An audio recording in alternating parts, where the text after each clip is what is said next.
eachother and sit down.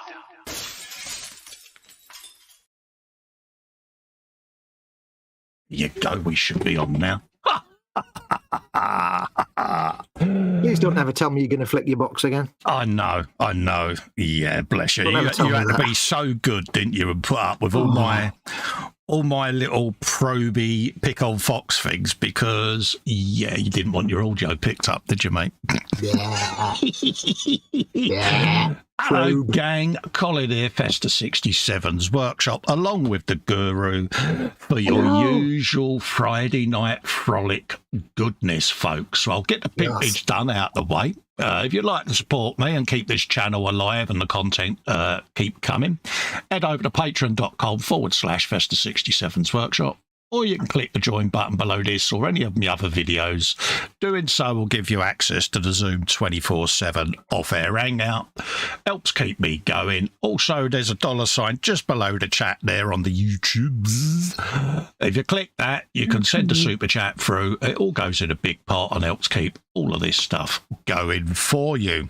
Links are in the description for all of the Zoom 24/7 patron link, the YouTube member channel link to the Zoom 24. It's all in there. Click the link.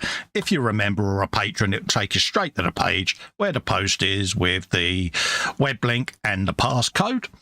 You'll see some icons at the top of the screen there. You've got affiliate links in the description under the big star-spangled banner of affiliate links. You've got Hobby Workshop, Element Games, and Bits of War, which is Cromlech. There's all links there that will save you money on your tabletop gaming stuff, and it all helps Festa keep the channel going.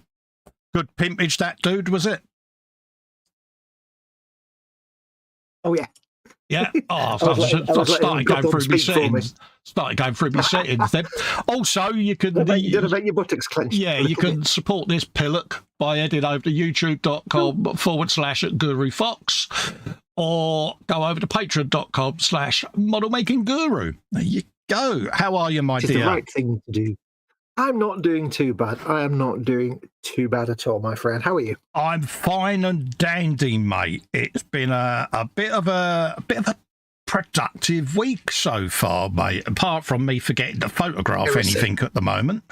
But yeah, I've got some works in progress. I'll be doing that in a minute, but I just spotted Wendy's in the chat. So it's nearly finished, Wendy, but just for you, sweetheart. Look at that. Yeah. So we got a bit of motorcycle goodness. And I'm going to be doing a bit more work on the old Landy Rover. I've got some windows to put in, but I've also been putting in some stuff on the inside. Packet of jerry cans. We got a snap-on tool chest. And then on the back seats, we got a Coleman food box and a Coleman cooler. How cute are they? Oh. So, and also... Hey, go on, what? I was going to say, right, look at that, right? Land Rover Defender, lift the lid off. Series 3. Series 3, absolutely. And I've also Series got 3. me little bit of stowage to go on the roof to have a tarpaulin put over it as well, folks. So, yeah. So that's what I've been up to. What have you been up to this week, geez? You've been up to nothing, haven't you? Yeah, I managed to get a little bit of filming on the GT40 done, but not a lot. So I hope to have had a lot done by now, but I got a little tiny bit of it done. So yeah, slowly catching up with nonsense. Well, being that you've been useless, then I'll go into the chat and talk to the groovy people. My usual wall of text up there is all the links and affiliations that you can go and save a few quid on. So yeah, also up there is my Scalemates. So you can come and become a mate of mine on Scalemates. Massively appreciated. Athol McNichols in, he says, I am now known as Blair Cameron. Ew, hot. But still the same sarcastic sod that I was before. Ha, there you go. They don't hold up much hope for a Facebook ban not been in place then. Cannot make tonight's show. Worse, Tony Blair or David Cameron? Yeah, exactly. He's got a bit of both, isn't he? Yeah. Cannot make the show tonight as Beth and I are totally cream crackered. Have a good one. No worries, mate. Marcus is in. He says, this is a good one. Hi, Colin, Fox, and everyone in chat. Wavy, wavy, smiley face. Hope I don't fall asleep before the stream. Bear that in mind, folks, because there's a further one down that'll, so you can mock him in a minute. That's me saying hello, Marcus. Fox says, good evening, blarps, little trolleys, strap me vitals and call me a banana. Wendy says, huge hugs, Colin and Fox and everyone in chat. Lovely to see you. Getting back to Marcus, I was slightly over ambitious. Take care, all. Enjoy the stream. Yeah. Finger of shame. No, enjoy your sleep, mate. He's pretty much busy. All work and no rest at the moment, bless him. So you take care, Marcus. Fox giving hugs out to Wendy Hickson. James is in. JC Bricks. Evening, Colin, Fox, and all in chat. Fester and Fox hugs. PJ says, evening, hot pants, Colin, not Jeff Lynn, Fox Alberson, the almighty Fluffy Guffhorn and the fantastic Friday frolicking family in the chat. Oh, hello, geez, how you doing? Lots of words. Hello, Paul. He said, what up? He says, it's always James's fault. Exactly that. James is trying to say it's not his fault, but James, it is, mate. I fear the lady doth protesteth too much. Absolutely. PJ says, 'tis your fault, James. Always your fault. There was a meeting and a memo. It's officially your fault. Always, he says. You know it's your fault because there's breathing involved. Absolutely. Funko Freddy and Co's in, says, morning, boys and girls. Hello, Freddy. How you doing, guys? Jeff Light is in. Says, hi, Cole, Fox. Everybody in chat. PJ says hello to Jeff and Maggie. And that looks like it might be the chat. Happy days. Don't forget, folks, belly, bench and beverage. What's in the belly? What's on your bench? What is your beverage of choice? All right. Feel free to ask questions. We'll endeavour to answer as many as we can. We are useless, so bear that in mind, and we're old. To get as many of them wrong as we can. James has just had a bit of SpongeBob because he's been a member for 27 months. There was something else I was going to say, and I can't remember what it was. There you go. Who's Maggie? Audio and video, folks. Is audio and video okay? Yes. There you go. Audio, video. Who's Maggie? Maggie's Jeff Light's other half, mate. Oh yes, of course. Yeah, my bad. Now, say, Jeff, do you go in on a Sunday with a nice bit of toast and marmalade and a cup of tea and lean over and sing in her ear, wake up, Maggie, I've got something I need to say to you. Come on. I would. And then I would run because I know I'd get beaten. Yeah. Wait, hang on. Is that Rod Stewart? Yes. I don't know how I knew that. I'm kind of scared now. I grew up listening to a bit of Rod Stewart and a bit of, what's his chops? Neil Diamond. Because when I stayed at my aunt's place, they were two things, that and Stiff Richard. So, yeah. Yeah, right. So you heard it here first. Colin grew up with a bit of Stiff and a bit of Rod. Yeah. Exactly. Jeff says, nope. Yeah. Yeah. You're a good man, Jeff. You've got sense, mate. Yeah, but no, love to you and Maggie, mate. Yep. Absolutely. Right. We are going to be putting in some windows. Now, I've been round with some of these, and I've already put the old rubber surrounds on using a Uniposca pen, because why not? Ooh. What is that for the rubber surrounds? Yeah, for the rubber surrounds. Yeah, so like that. Good call, because it's better than using a Sharpie, which is rubbish. Yeah. Don't go using a Sharpie, folks, because they bleed through. But yeah, Uniposca black. Yeah, and they go blue for that. And so I'm putting in windows. I've only found two reliable ways to do rubber trims, and that is with a Uniposca pen or with null oil if they're really heavily molded. Yeah. But if it's a clear piece of plastic with a clear trim molded into it, you can't really do the null oil. Exactly. Yeah, can I do that if it's molded into the plastic? Hey. So yeah, that's what I'm up to tonight with me Landy. I have got something next to me on the table ready for tomorrow. Oh yeah. Because don't forget, it's Warhammer Saturday on a Sunday, or Sunday on a Saturday even. Tomorrow. Warhammer Sunday, Saturday. Yeah. Yes. So keep an eye out for that, folks. Take your bets now, folks. How long it's going to take him before he opens the box and starts doing it now on this stream? Won't happen. I'm going to be good. He will. I'm going to be good. At some point, everybody in chat is going to goad you to show what's in the box. They're going to go, "What's in the box?" Jeff Light says she's here laughing her head off, Maggie. Hello, Maggie. All right, sweetheart. Lovely to see you. And yeah, be rest assured, if you want to punish me for saying that, feel free to beat Jeff, because you know why not. So. You do. I've got to clean these guys up, haven't I? Yes. If everybody in chat hassles you to show what's in the box, then you'll get them all out, and then you'll be just building. No, behave yourself. Yeah, I'm saying nothing. It's the people in chat that are going to constantly bug you all show. No, they won't. They're nice to me. They will, because they're awesome and they do what I tell them. James says, does it mean Colin will be doing a George Formby when he's fitting windows? That may well happen, James. If you could, yeah. Because don't forget, we have been underneath the arches. Cheers. That wasn't George Foreman, though. No. I know that. It's Flanagan and Allen, yeah, Wally. Flanagan and Allen. Hey, we're on form. Now, if you're waiting under a lamppost for a certain little lady to come by, then, you know. Yeah, underneath the lamppost. There a certain little lady. Yeah. We need to get out more, don't we? You know, when people used to write songs in the old days, they were crap. Yeah, but the thing is, here we are nearly 100 years later, singing them. Oh, yeah. They were terrible songs, but they're very catchy. Yeah. Mind you, they were terrible songs, but they're nowhere near as bad as songs nowadays, which are garbage. Yeah. For some reason, I woke up earlier and in my head was ABBA, Thank You for the Music. No idea why. I was almost about to start singing it then. It's that much of an earworm, isn't it? It is. You just have to be told about it and it goes in. I'm like, why? What on earth brought that into my head?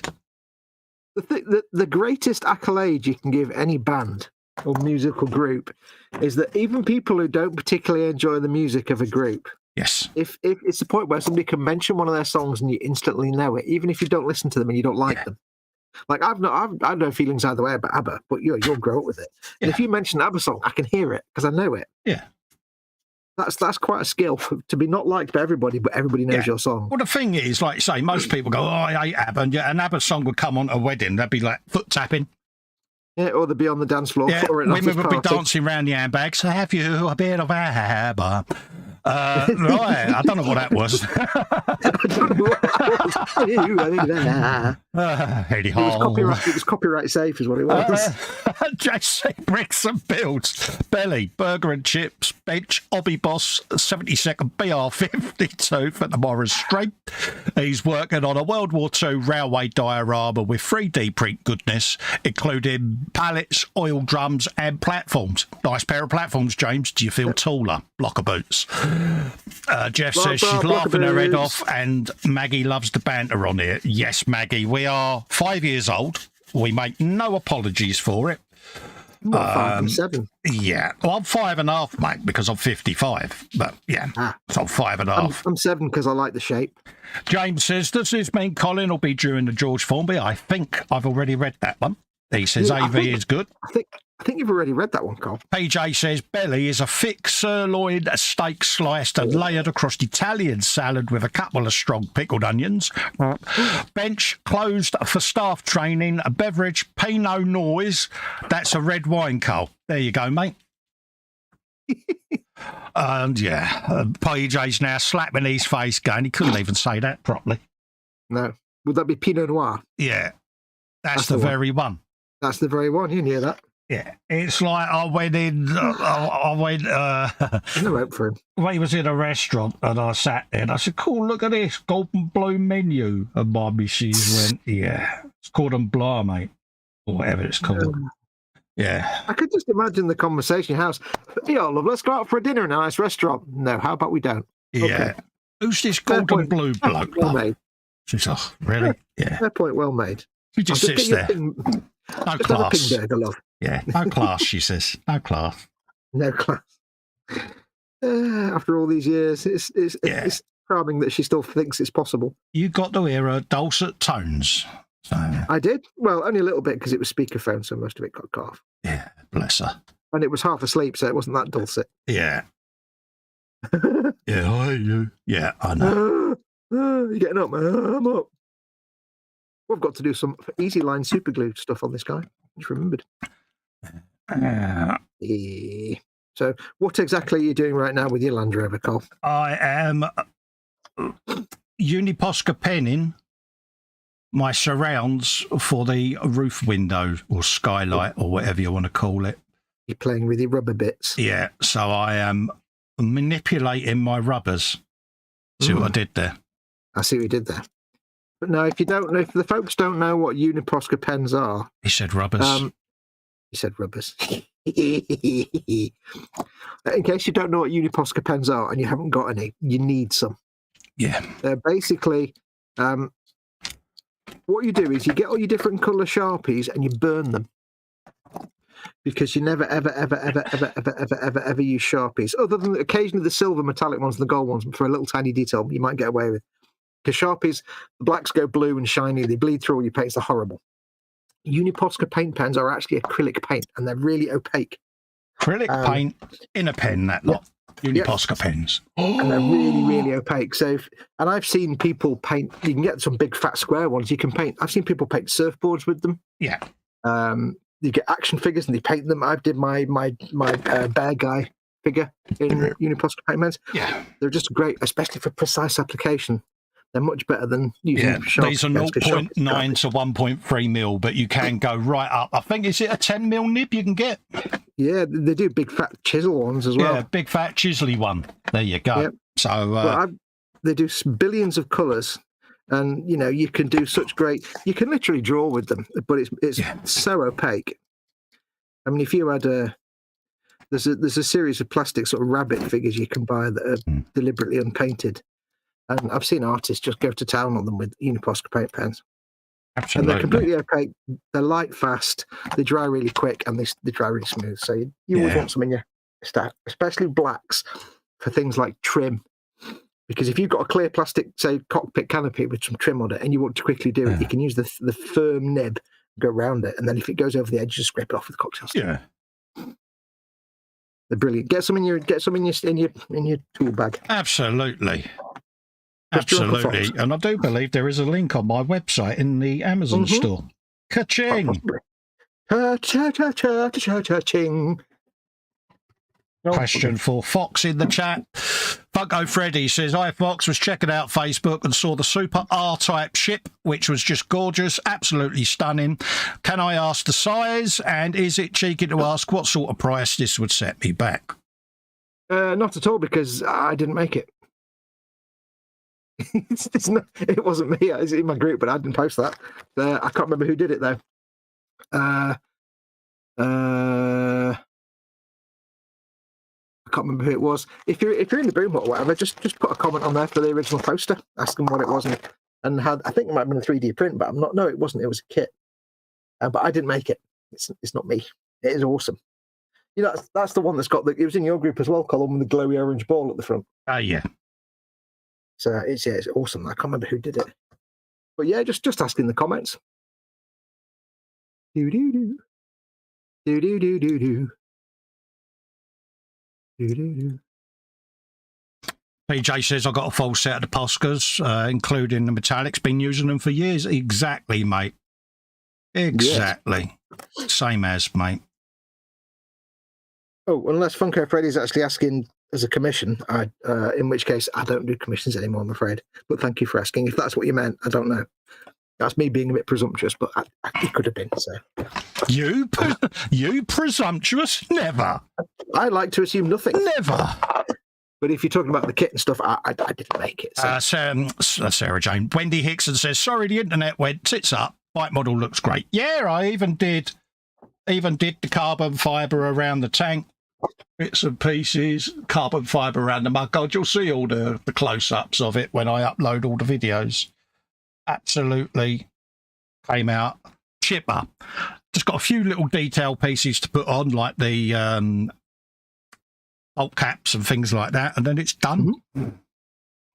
Carbon fiber, la la la la la. Everyone is saying hi to Wendy. Freddie Hello, says, Wendy. I'm still learning how to use Facebook. I honestly thought you guys were e-models until you said otherwise on the Sunday just gone. Right. Yeah, I do e-models building, mate. But these streams, the Wednesday and the Monday shows at night are e-models. And then me and Fox do alternate ones on our own channels when e-models isn't on. The rest of the time, it's just us off duty, so to speak. So yes, we don't actually work for e-models. We just we know the guys at e-models, and we do videos for them, and we do the Monday show as well. I used to do video builds for them, but I haven't been able to for a long time. But I will be again soon. I'm going to be there. Hopefully, be their go-to Warhammer guy. Hopefully. Right. So, yes. I need to make a few more FAQ videos for Pete, mate. Actually. So we do build for e-models, and we're happy to do so. Yes, they're good. They're good guys at e-models. All right, I'm going to make a power cable going along his fuel lines. We've got Paul in, International Scale Modeler is in, saying, hi guys, hope you're all keeping well. Hello, Paul, hello. How you doing, mate? And well done on your auction, mate. And yes, folks, whilst Paul's in, feel free to put links in, by the way, Paul, but Pro Scale Paints, folks, hit them up on Facebook. I think you got a website live now, Paul. And you want some lacquer paint, some bits and bobs like that, go and have a looky-loo, folks. Lacquer paint's here. There you go, mate. Evening, Paul. Nice to see you in, fella. Always nice to see you. See you, nice. I can't not hear Jimmy, what's his name? Is it Jimmy Savile then? Oh, yeah.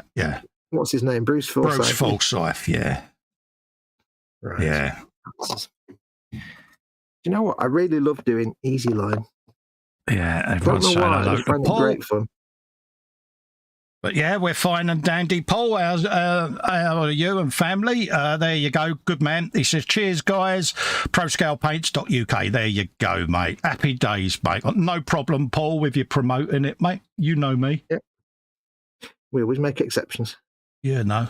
You're honest, you're genuine, and you're a mate. So, yeah. Yep. You pimp away as much as you see fit, my man. Yes. There you go. Have a window. And don't forget as well, folks, with them as well, is if there's any particular colour you want that you don't see, drop them a line and they'll custom make you whatever colour you want. There you go. Tartan. Yeah. Except like, plaid or tartan. Absolutely. That's a bit tricky. Yeah, it's got to be done. Can you make some orc checker paint? No. Yeah. Some of that. Yeah, he says, we're all good here. Late night for me, sorry. Just left our own hangout watching TV for a bit. Feet up, chill out, mate. Exactly that, mate. I've just had a thought. Had a thought. Do you know what Paul is a valid candidate for, don't you? What's that? He's a perfectly valid candidate for being given infected with a Baneblade. I bet he hasn't done one before. I think he's stopped doing Warhammer now, mate. Oh, because we've got a list of people that will eventually guerrilla attack with Baneblades to get, we accidentally get people into Warhammer. Like, oh look, we just happened to send you a Baneblade, and now you're spending £1,000 a year. Yeah, I think it sapped his mojo, if I remember rightly. Oh. I could be wrong, but. Yeah, I've got a list of people that have super glued with the. Oh, you pilch. A list of people. I know I did a Colin. A list of people in the coming years that I need to accidentally contaminate with Warhammer.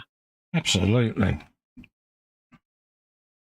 I'm going to all the trouble of putting this Easy Line on his fuel pipes, and once it's primed and painted, you're never ever going to even notice that. Yeah, he says, laughing out loud, I never really started the Warhammer. Yeah, bless you.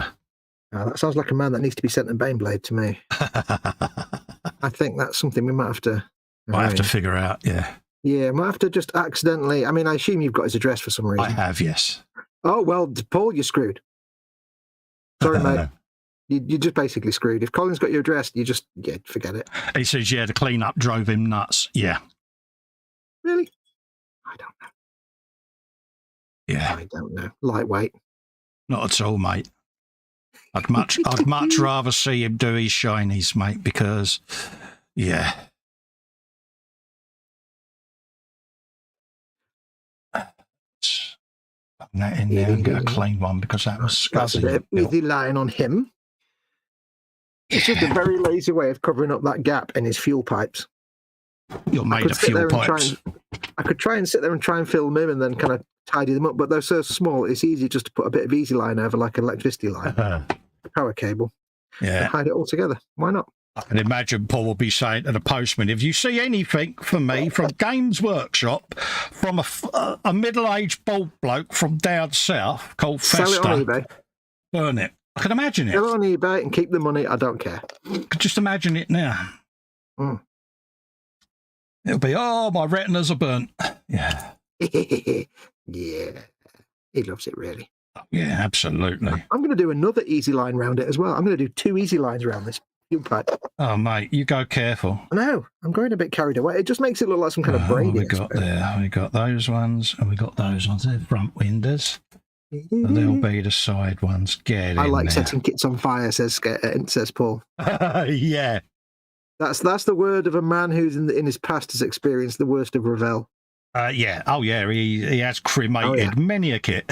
Oh, yeah. Oh, yeah. I've not yet had the pleasure of burning a kit, but I can think of one. That may have been tempted. When I buy people kits, right, it's either because they're my friend or they're my enemy. Yeah. And it's very easy to tell which you are. If I ever send you an Airfix 172nd JU88, you're obviously hated. You're an enemy. Yeah, fun weekend build. Yeah, I don't like you if I send you that kit. Yeah. If I send you a Baneblade, you're a good lad. If I send you that Junkers 88, you're just evil.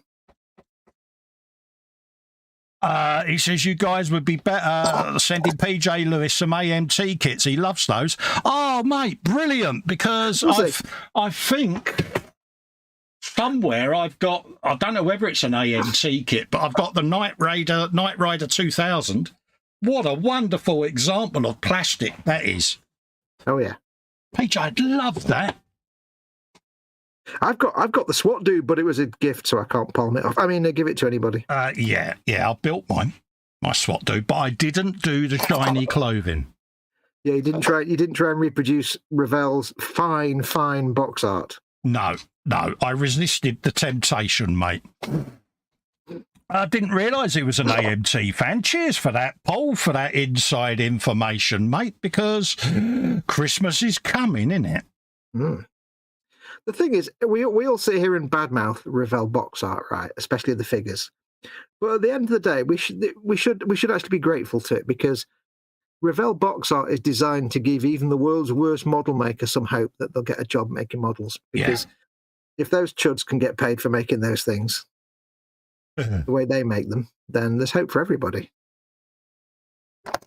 Yeah, there have been some class ones done, ain't they? PJ says, go to bed, Bretland. He says, I hope you dream of AMT kits you get. Oh, he's bit. He's bit. I think we're on to something here, mate. Send him a 1985 Voyage Home Enterprise. That'll give you the heebie-jeebies. I'll give you raised Aztec paneling, you fascists. Right, there you go. You got a bit of braiding round. It's not very good. It's a bit rubbish, but it's Warhammer, isn't it? So, by all means, Paul, as well, feel free to let me know when his birthday is. Oh yeah, and pass on any address information. I've got his address. Oh, you've got everybody's address, haven't you? Absolutely, mate. Oh, wasn't you that sent me that big Warhammer thing, was it? Yeah. I still don't know who that was. He says most Revell cars, especially US cars, are actually quite good. Yeah. Yeah. Well, I've said that before. You know, we mock Revell, but they do all their website dark kits are really quite good. He says, if anyone sends me an AMT kit, it better come with some matches. He doesn't seem very happy about this prospect, does he? But think about it. 1/25th scale. Oh, yeah. What possibly could go wrong? Why? It's like AMT. It's like one day AMT sat there and he thought, you know what? No one had 1/35th kits till Tamiya started doing it, and then they were the first ones, and everybody followed their steam. Yeah. We'll start doing 1/25th car kits, and nobody else did that. And AMT went, "Oh, be my friend." Yeah. So I like peas. I like peas. I had a pea. I had a friend once. I had a friend once. Yeah, I like peas. Do you like peas? I've left a nub on this guy. I like peas. I don't like nubs. I can't like do the voice as well as. So going to hell when I. It's not all the way down at the bottom, is it? It's not at the top. It's kind of stuck in the middle. See what I did there? I did. You know what I did there? You know what I mean? Absolutely, mate. Absolutely. Oh, you know what the ladies like. There you go. Have a bit of that. So it sounds like he definitely don't want an AMT kit, right? What would be the worst one I could send him then, Paul? Is it a Starship related one? Would it be a car? I think you're looking at one of them early 70s AMT kits, like the weird funky things, like that one you did with the bloke in the hot rod. Yeah. Funko Freddy says, I mainly build things out of wood and foam and model them with Nika and Haya, etc. But I love the easygoing mad banter on here. I hope this explains why I'm not on the ball. Not a problem, mate. I mean, you know, for me, I know my limits. I know my skill set. I know where I am in the modelling hierarchy, so to speak, and I'm happy with that. You know, I'm not uber highly talented modeler. I leave that to the experts. But for me, I just like to have a bloody good laugh whilst I'm sat at the bench with me mates. That's what it's about for me. I always say I know nothing about anything and anything about nothing, but I'll have a laugh whilst doing it. And that's what it's all about for me. Well, that's the one advantage of being an average modeler. Like I say myself, I'm an average Joe. I'm not teaching you how to win a golden demon when I'm doing a painting video. I'm showing you how to paint it to bog standard tabletop level, because that's as far as I can go, and it gives you a jumping off point to learn to do better. But the good thing about not being super skilled is you have less things to remember how to do. If you're a genius, an award-winning type, you know, actually artist, you've got a million things to learn. If you're a schmo like me, you've got about 5 things. You need to know 5 things about painting, and that's it. 30, 31, and 32. He says American car kits all day long, happy days. Yeah, but, you know, for me, like I say, I just have a laugh and a joke and try to let people see that you can have fun doing it, because, you know, what do I know? I'm 55 years old, overweight, bloke sat in a man cave building plastic toys. You know, but you've got to have a laugh doing it, and that's what I like about this community. The majority of folks you can have a good laugh with. I never take it seriously. I mean, people say to me, why don't you do, you know, this kind of kit or planes or shiny cars or anything like that? And I just say, you know what, I always apply the rule of cool. If I look at something and I think, oh, that's cool, I want to build it, then I buy it. But if I've naturally got no interest in cars or planes, I'm not going to buy a car kit or a plane kit. Just, you know. For me, I'll build anything. I'll have a go, put it that way. You'll build anything.com. Yeah, and it's like, you know, I'll have a good go. There you go. That's what I've done with it. But I do like to slightly go off kilter with stuff as well. I have been known to, be a little bit out of the box with stuff. You know why? Because I'm a child. Because you're weird. Yeah, I am weird. Fully accept that. Weird. But yeah, I always go for the rule. And that's the one thing about this hobby that's where it's so easy to get pulled into the you have to do this, you have to do this. It's like, oh, you could just do the rule of cool and do whatever makes you happy. Absolutely. That's the beauty of it. You know, when I do it, do it. If you don't like it, don't do it. When I do my gallery shows, you know, I always say it, and I do mean it when I say it.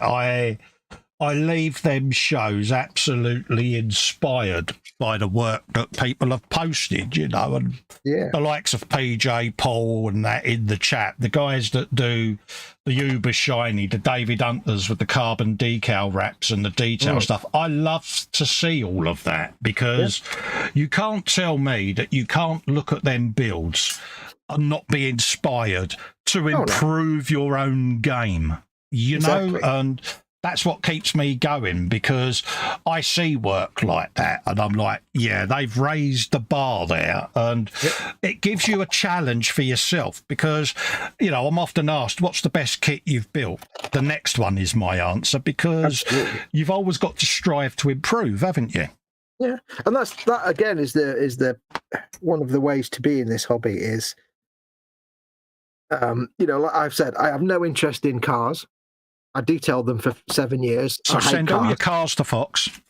Yeah, I spent 8 years detailing actual cars. I hate cars. I have no interest in them. And I have no desire to ever make a shiny car kit, and I don't have the skills to do so. But I look at a car like Paul or Dave Hunter or something like that has done, or, you know, PJ doing his Bugatti and stuff, and you look at that and you go, yes.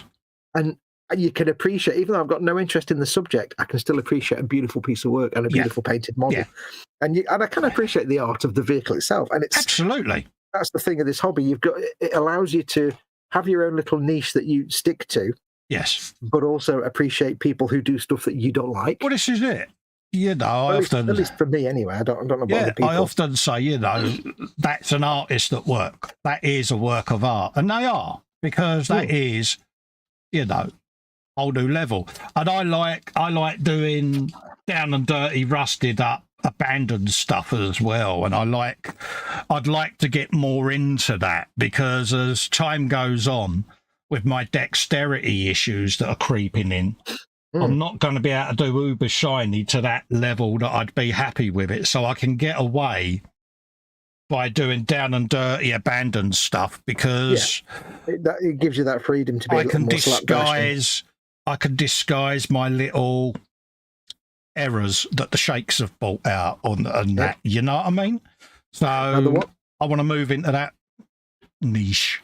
Yeah, and it is a unique thing about this specific art, this model making, is like, if you're an artist, you might love, say, the work of Rembrandt, but hate a modern artist like Picasso. Yes. But in the model making, like I said, I might not like cars, but I can look at a model car that's beyond my skill level and nothing I'm interested in, and still appreciate the beauty of it because it's based on a real thing. Yeah, absolutely. And I can say that is a really wonderful piece of work. And I'll tell you the one thing I always say when it comes to this kind of conversation. The one thing I always say is, where the bollocks is part number A28? I can't find A28. Where the... You know, I admire it, you know. I mean, yes, you get your rivet counters. We've all come across a rivet counter. You slap them. You know, that's their way. But, you know, what I do like about the community is 99% of the community are there to encourage you to become a better modeler. I've always said constructive critique doesn't hurt anyone, but unwarranted critique just to be a dick does. And the last thing you want to do is detract people from continuing in the hobby. Let's help each other. And that's what I like about the Friday show with the ISM guys, is they'll sit there and they show a wide range of work, but there's never any negative comments. There's always constructive feedback. There's always polite, you know, offers of advice, you know, and when you're in the group, it's the same, you know. Someone will say, oh, what do you think on this? Oh, have you tried this? And I love that because people have gone on and learnt something. It's also the sign of a good and well-moderated group. Like ours and like the ISM one and others. That when that does happen, it's quickly put down. The band. Bye. Yeah. There it is. God, I found it. I've been looking for that specific part that you couldn't mistake. Angus Allett says, this is the way. Absolutely. Hello, Angus. Hope you're doing Angus, all right, buddy. G'day, bro. Always nice to see you in, mate. I've been looking for that specific backpack for the last 5 minutes. It dead obvious you can't miss it. And I'm not able to. It's only got 3 sprues. Yeah, don't work with foxes. See, folks, this is what happens. See, you've got 3 bleeding sprues. A fox isn't for Christmas; it's for life. Yeah, once you've got me, you're just screwed. Yeah, that's the thing. I mean, there's so many different facets. Facets, he says to this of it. I did. You just said facets. Told you before we went live. I'm sat in my library with my smoking jacket, mate. You just made me drop my plasma rifle, man. I don't know. It's gone now. You just made me drop my plasma rifle. It's between my legs. This is something there. So I did. The way I look at it, he says, a matter of opinion, and sometimes other opinions don't matter. Exactly. Mm-hmm. Exactly. Opinions are like buttholes. Yeah. Everyone's got one. Yeah. And they're all wrong except mine. Exactly. No, it's a good hobby to be in this because it's one of the most free. It can be one of the most snarky, but at the same time, it's one of the freest ones. Yeah. There's a lot of drama at times, but yeah. Yeah. I've just, you know my mantra. Life's too short at the end of the day. I set all of this up as a legacy for when I'm gone so that my boys can say, look at that complete and utter tit wobble. That's our old man, that is. Look at him gooning around like a 5-year-old. I always say, life's far too short and I can't spell grievances. Yeah. So that's why I did all of this. And, yeah, all right, if people learn something, they learn something. But I'm always say in all my videos and that, I'm no expert. There are other channels out there of pop along and see this guy, pop along and see that guy, and share the love. There's enough hatred in the world. Yeah, I'm different. I'm just mercenary, me. Oh, you are mercenary, mate. But saying that, you have brought that out in us a little bit because, my openness has caused me issues, hasn't it? So, yes. Yeah. It's got windows. Notice how quick these are going in. I'm touching my grot tank. I beg your pardon. Did you just touch your grot tank? I did, yeah. Did you just touch your grot tank? I did. Colin, put the Land Rover down and do what you want to do. Just, why don't you put the Land Rover down? No, stop it. Show me on the Land Rover where the grot tank touched you. Stop it, tart.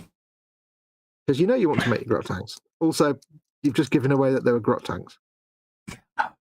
Yeah, but people know there are grot tanks in there. Well, they didn't know until you told them.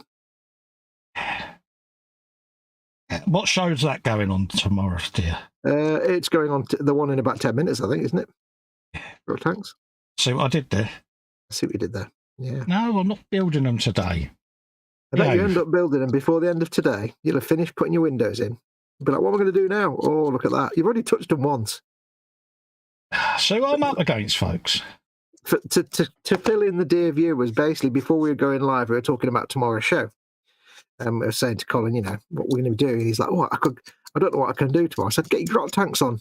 Because there's not a lot of sanding. They're resin, but there's not a lot of sanding involved. So he doesn't have to wear a mask. He can just do it in a bowl of water. And he was like, oh, yeah, good. And he got them out. And now he's looking at them all longingly. And I said, you're not going to build anything. You're just going to work on them tonight, aren't you? He went, no. I'm going to put them on the side and not look at them, he says, touching them regularly. Yeah, but it's because they're right next to us. Every time his hands go off the camera and you can't see what his hands are doing, he's not doing what you think he's doing. He's touching his grot tanks. Yeah. He's sitting there thinking, feel the quality. Feel the quality of this Forge World resin. Yeah. Paul Lewis says, grot tank fondling alert. Yeah. And also says, AMT kits don't matter at all, ever. It's true. Yeah, they're a strange one. My original cat build was an AMT Ertl kit, and how can I say fit was more guesswork than actual precision. Now, I have to say, to be fair, I had in my possession one of the original AMT Ertl Snowspeeder kits. Yeah. And they weren't super hyper detailed. Yeah. But they were big. They were really big. And it was a nice kit, apart from the fact that the pilots weren't actually human-shaped and they were ridiculous. But if you ignore that, and there was no real cockpit interior, they actually looked all right. They were quite a big kit and quite detailed on the outside to work with, but they were all right. But I say the figures were just like weird demonic orangutans. What chance do I stand? Have you seen what Wendy's put in the chat? Have you checked all the parts are in the box? Oh, yeah, you want to check that. You want to make sure you compare to the really detailed instructions. I checked them when I did the inbox review, Wendy, but thanks for that. Yeah, but are you sure you were paying attention? You might have been having a bad day when you weren't really Behave. Stop it. I'd double check before you, because you never know. You might have lost a bit, Bella. You've opened that box so many times with fondling. Yeah, but it's a box within a box. You know, and it's, yeah. It doesn't matter. You've got the pings. You could have pinged a bit anywhere. You better check it. Because I keep looking at it now. Behave. Because I know every chance you get, you open that box and fondle the bits. Would be an ecumenical matter. So there's plenty of times when you could have just had a bit of a twitch and just pinged a bit into the carpet. Oh, see, that could have been a get out. Oh, I twitched and my hand inadvertently fell straight onto the grot tanks. Yeah, they wouldn't believe that. Paul Lewis says, I've already built the worst AMT kit, a Stingray split window. Damn, that was crap. Oh. Paul says, the way I look at it is, it's a matter of opinion, and sometimes others' opinions don't matter. Yeah, absolutely. Oh, Jinx. Ha, you can't talk now. You Golden's in. Says, evening model fiddlers. Hello, you. How you doing, Hello, fella? dude. Hello. Lovely to see you, mate. Hope you're keeping well. Just recarving his belt because it's a bit soft detail where I've sanded it. Yeah, go. Always nice to see you in. Yeah. Jeff Light says hi to you, as does Wendy Ixon with an H. Yeah. Wait, is that you as in Hugh or you as in me? You as in you, Gordon, mate. All right, not me. He's not saying hello. They're not saying hello to me. No, I'm not going to say hello to you. Nobody likes me. Oh, Wibblekins. I'm only a poor little sparrow. Oh, Mum, it's not I'm only fair. a poor little sparrow. No one likes me. I'm not the Messiah. I'm only a poor little GNU. I'm a GNU. How do you do? Yeah. In the voice of I Like Peas. I'm only a poor little GNU. I'm only a poor little GNU. Yeah. I don't think GNUs are that little, but never mind.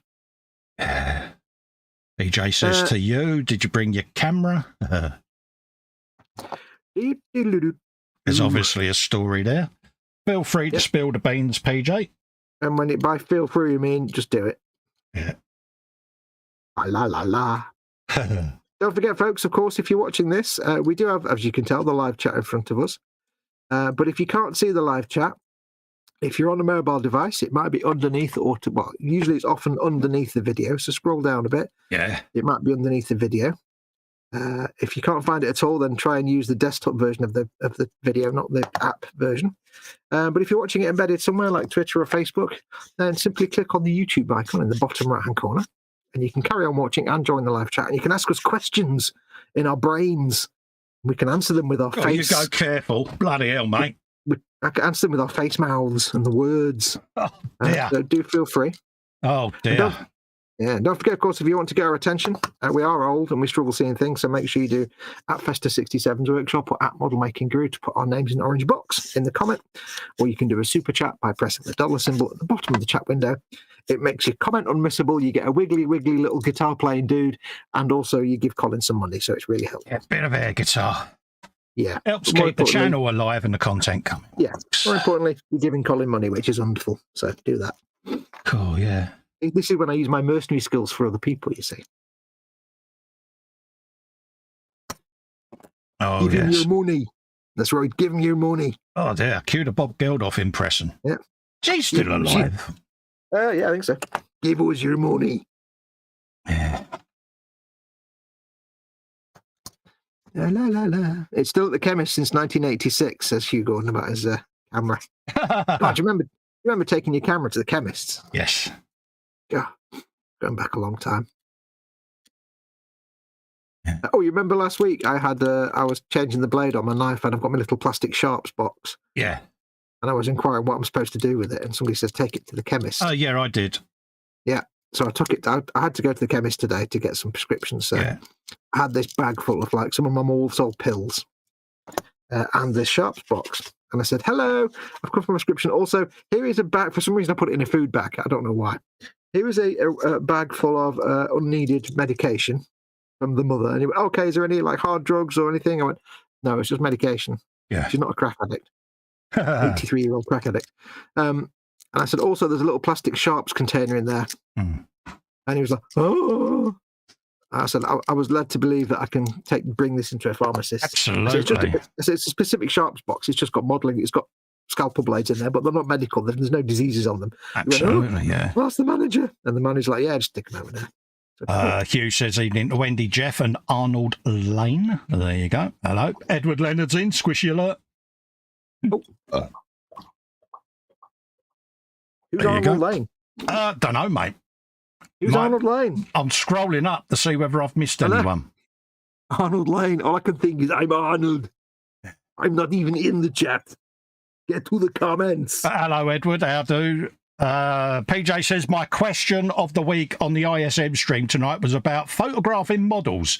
And I think Hugh got a little bored with the conversation. No, have at it, because we've had this conversation in the Zoom, PJ, haven't we, about photographing and that. And I assured you that I would start doing my work in progress and finished builds and posting them in the ISM group. And I took on board what you said about infinity curves and, you know, with me, I have to stand two little dinner tables on top of each other so that I can get a level photograph, because I can't bend that far. So, yeah.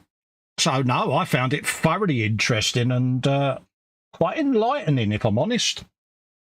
That's the one thing I regret that I can't do is when I'm taking pictures at the end of a build. I'm just using my phone because I don't have a proper fancy DSLR.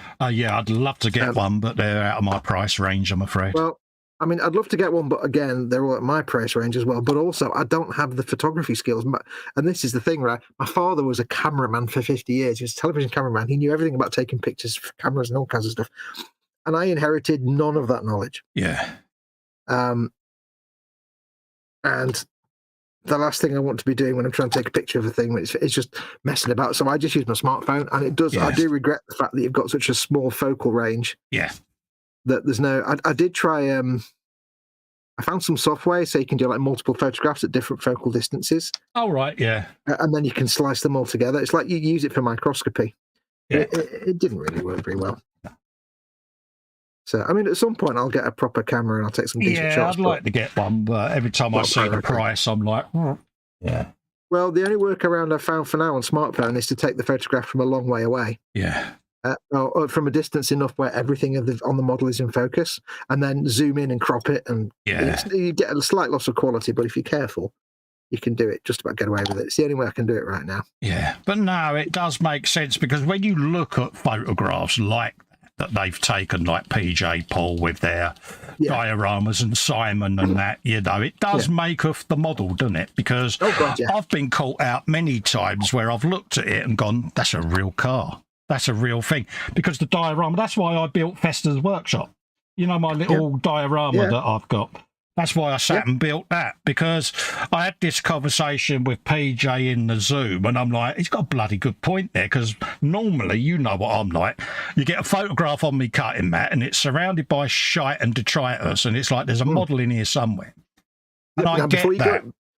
Just to interrupt you, I have to say this. The search for patterns without critical analysis and rigid skepticism without a search for patterns are the antipodes of incomplete science. The effective pursuit of knowledge requires both functions. Hello, Jeff. Hello, mate. Yeah, I did see him in, mate. Yeah, that's a little bit of Carl saying that. Yeah, that's why I built that, because... you know, it's interesting subject, because, you know, he was in one night, and I know he does a lot of decent photography because I've been watching his work. And I just got chatting to him about, you know, photographing models and you know, 2 hours later, I'm still sat there riveted, mate, because it is eye-opening. Well, that's the thing. I mean, I'll be watching that show back then, mate. Yeah, I mean, if you take a picture of a model that's not got any, if it's just a model on a white background, say you're just doing a showcase type model, there's no diorama and stuff, then you can actually get, you could theoretically get very nice quality pictures with a smartphone. Yeah. The only thing that sets it apart from a proper decent photograph is that real small focal depth. You don't get that infinite focus, and that's the thing I miss. You know, I can take a picture that's nice enough quality, but you just haven't got that focal depth. You only get a bit of it in focus. Yeah. So, oh bless. I've got a camera tool. I've got a camera app that I use, but even that I struggle to understand half the settings on it because it's complicated maths. Ooh. Yeah, it messes with your brain folds, doesn't it, mate? Yeah, anything that's like settings, ISO, and exposure, which makes my brain hurt a bit. My dad would be just violently... Your dad's going to be rolling in his grave, mate, isn't he? rolling. He'll be oscillating violently about all his axes. Although he's in a jar, not a grave, but hey. Yeah. he'd be just violently oscillating in every direction. He sees me trying to do pictures. He's like, ah! Yeah, there's no way that boy came from my loins. He's like, you can paint a nice model, son, but when it comes to taking pictures, you're a dingus. Yeah. You're a great numpty. Hugh says, has Fox got something stuck in his throat? I think he's just got a bit of a dry throat today, ain't you, mate? Yeah, I've got a bit of a throaty throat at the minute, but nothing major. I'm trying to talk a bit quieter as well. Cool, you go careful. Yes, I must actually go and make my more for brew. I'll think on in a minute. You got a bit of that going on. Keep it hydrated and fed and watered. Yeah, Wendy says, I'll have a look, because in there, Hugh Gordon says, photography, bloody modelling channels are swamped with photography these days. PJ says, what glue are you using for the clear parts? You're using a bit of contactor clear, mate. Mm-hmm. Canopy glue. Bit of that. Why is that? Why is what? No, I'm saying, why is he asking? Has he got a better alternative then? Oh, right. They're probably just curious. Yeah, but yeah, it's contactor clear, mate. One of them. Also known as canopy glue. Yeah. Or thin PVA. Yeah. That's what I have to hand. Yeah, it's good stuff, that Revell contactor. I've used it a lot. Yeah, the thing with when you say there's lots of photography talk on the modelling channels, the thing is that really with social media now, photography is a part of the modelling. Of course hobby. it is. I mean, it always was to a certain degree, but nowadays, now it's all online. People that do the hobby, they're gonna, if they're in groups and things, they're gonna want to show their work, and it's impossible to get by without having photography be a part of the model making hobby. Really, it's not an important part. You can quite happily get away with not doing it, but if you want to show your work off to others and you want to show it off in the best light.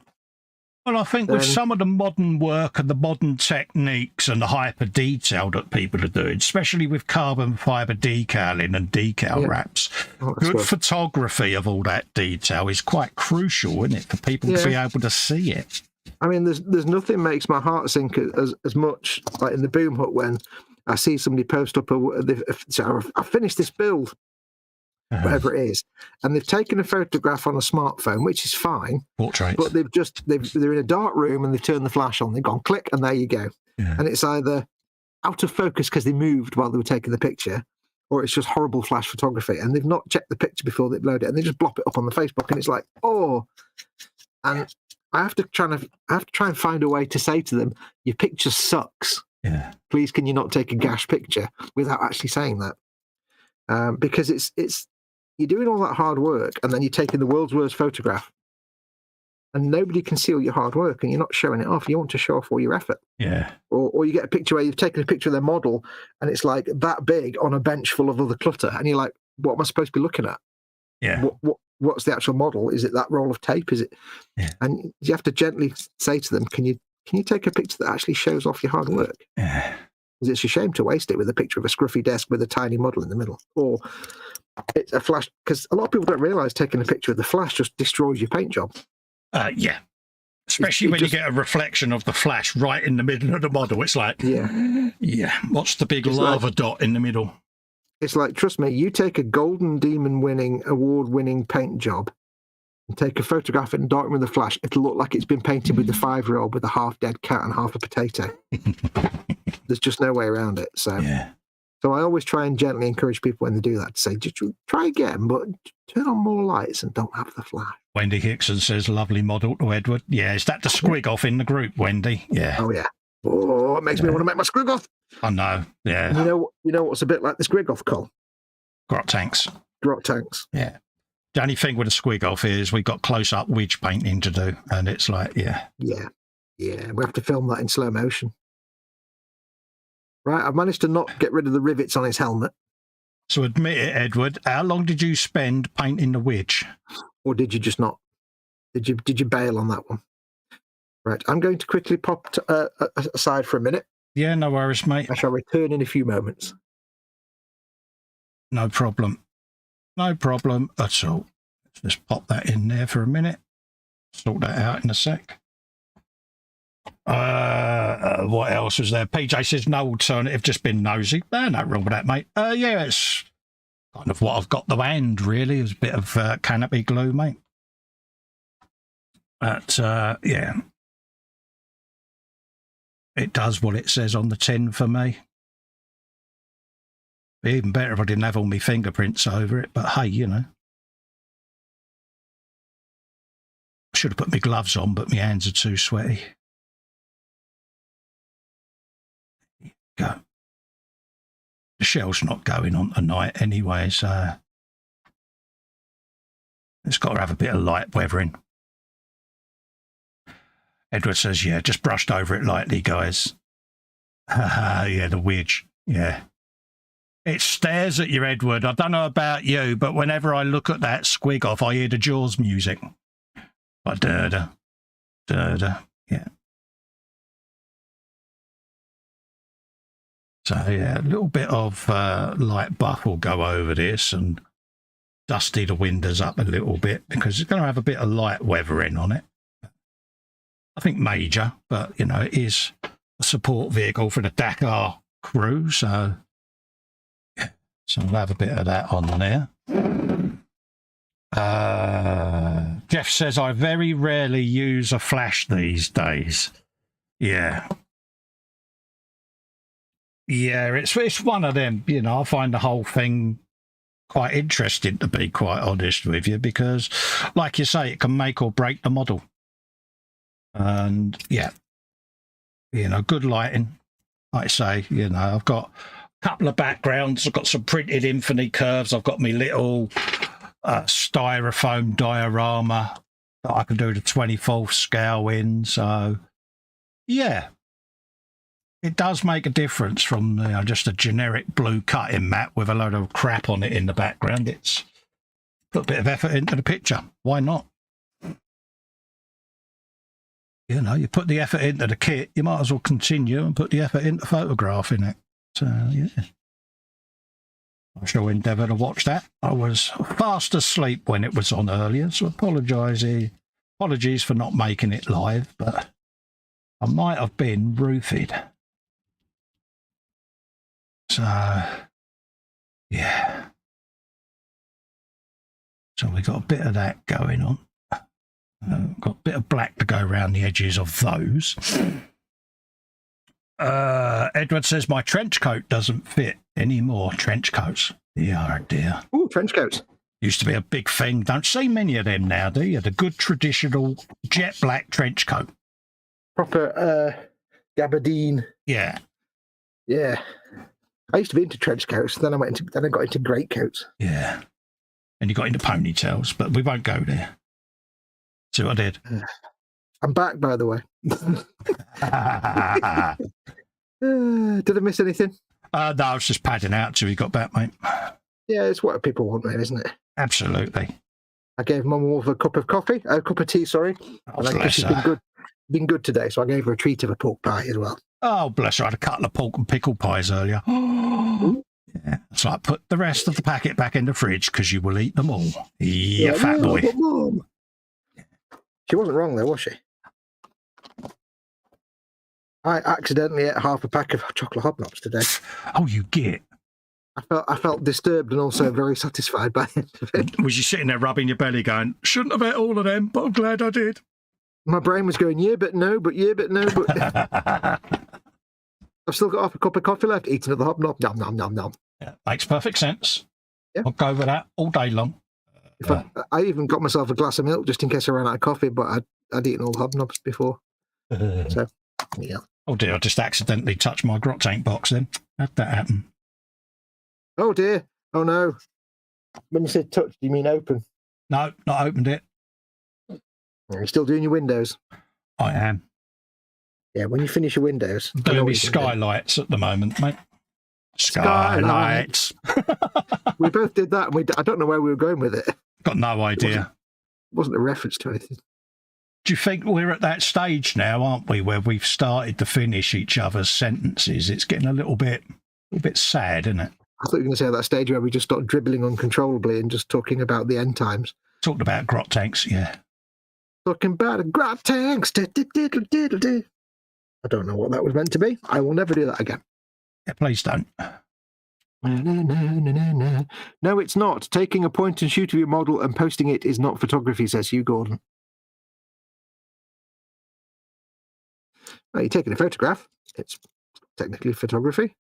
Just not as in-depth and skilled as proper grown-up photography. That's right.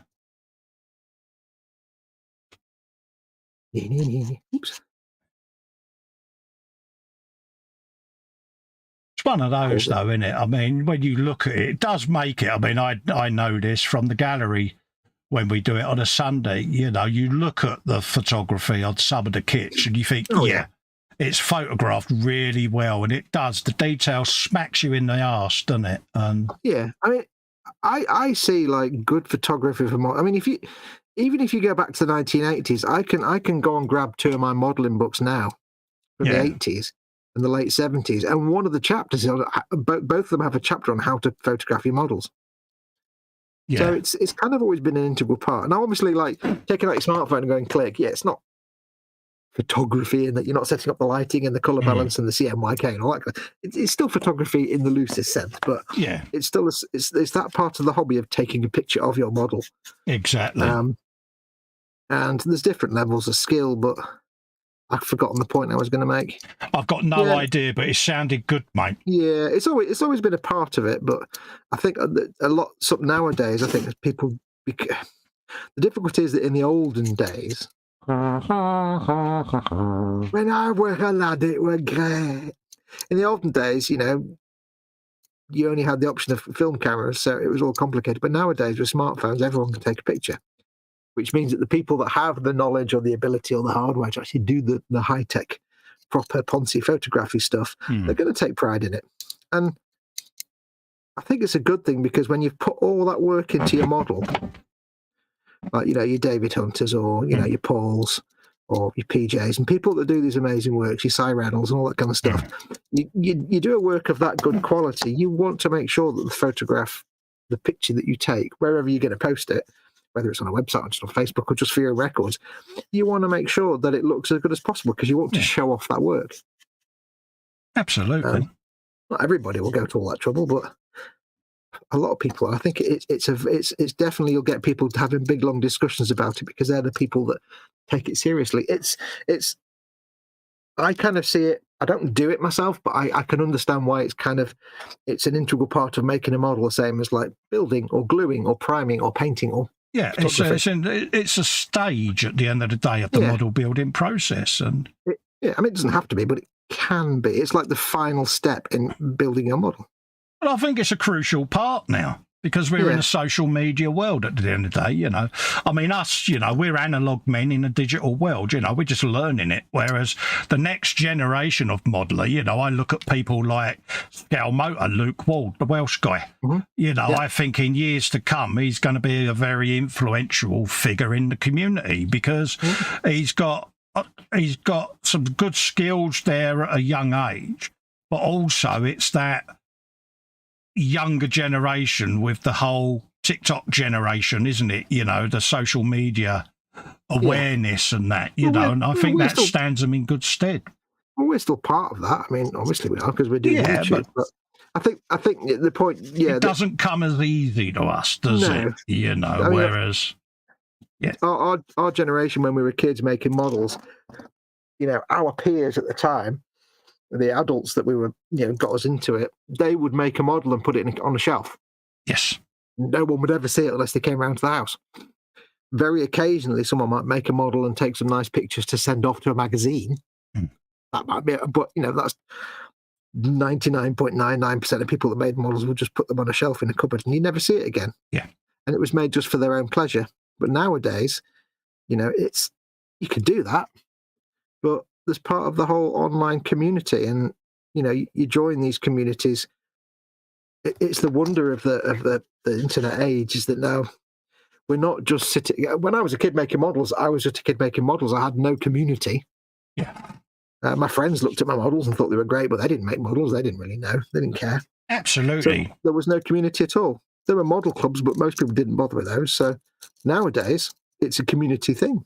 That was the big influential change that I noticed when I got back into it, was the whole internet side of it. You know, when I was chatting to Tony, you know, and he's like, have you got a YouTube channel? Do you do this? Do you do that? Do you film your builds? And I'm like, hey, I just build kits, mate. You know, because I wasn't aware that there was a whole internet community around this hobby, because I'd been out the hobby for 22 years. And when we made models, we just enjoyed sitting there making models for ourselves. It was... Exactly. And then I started looking around, and like I say, I come across you, the E-Models guys, the ISM guys, and suddenly I'm like, holy moly, this has really changed. And then with the decline in my own health and mobility, this became my window to the world, and the community become really quite important, because it's your way of life almost, isn't it? And you completely change your entire outlook, you know, and those that are like ourselves, that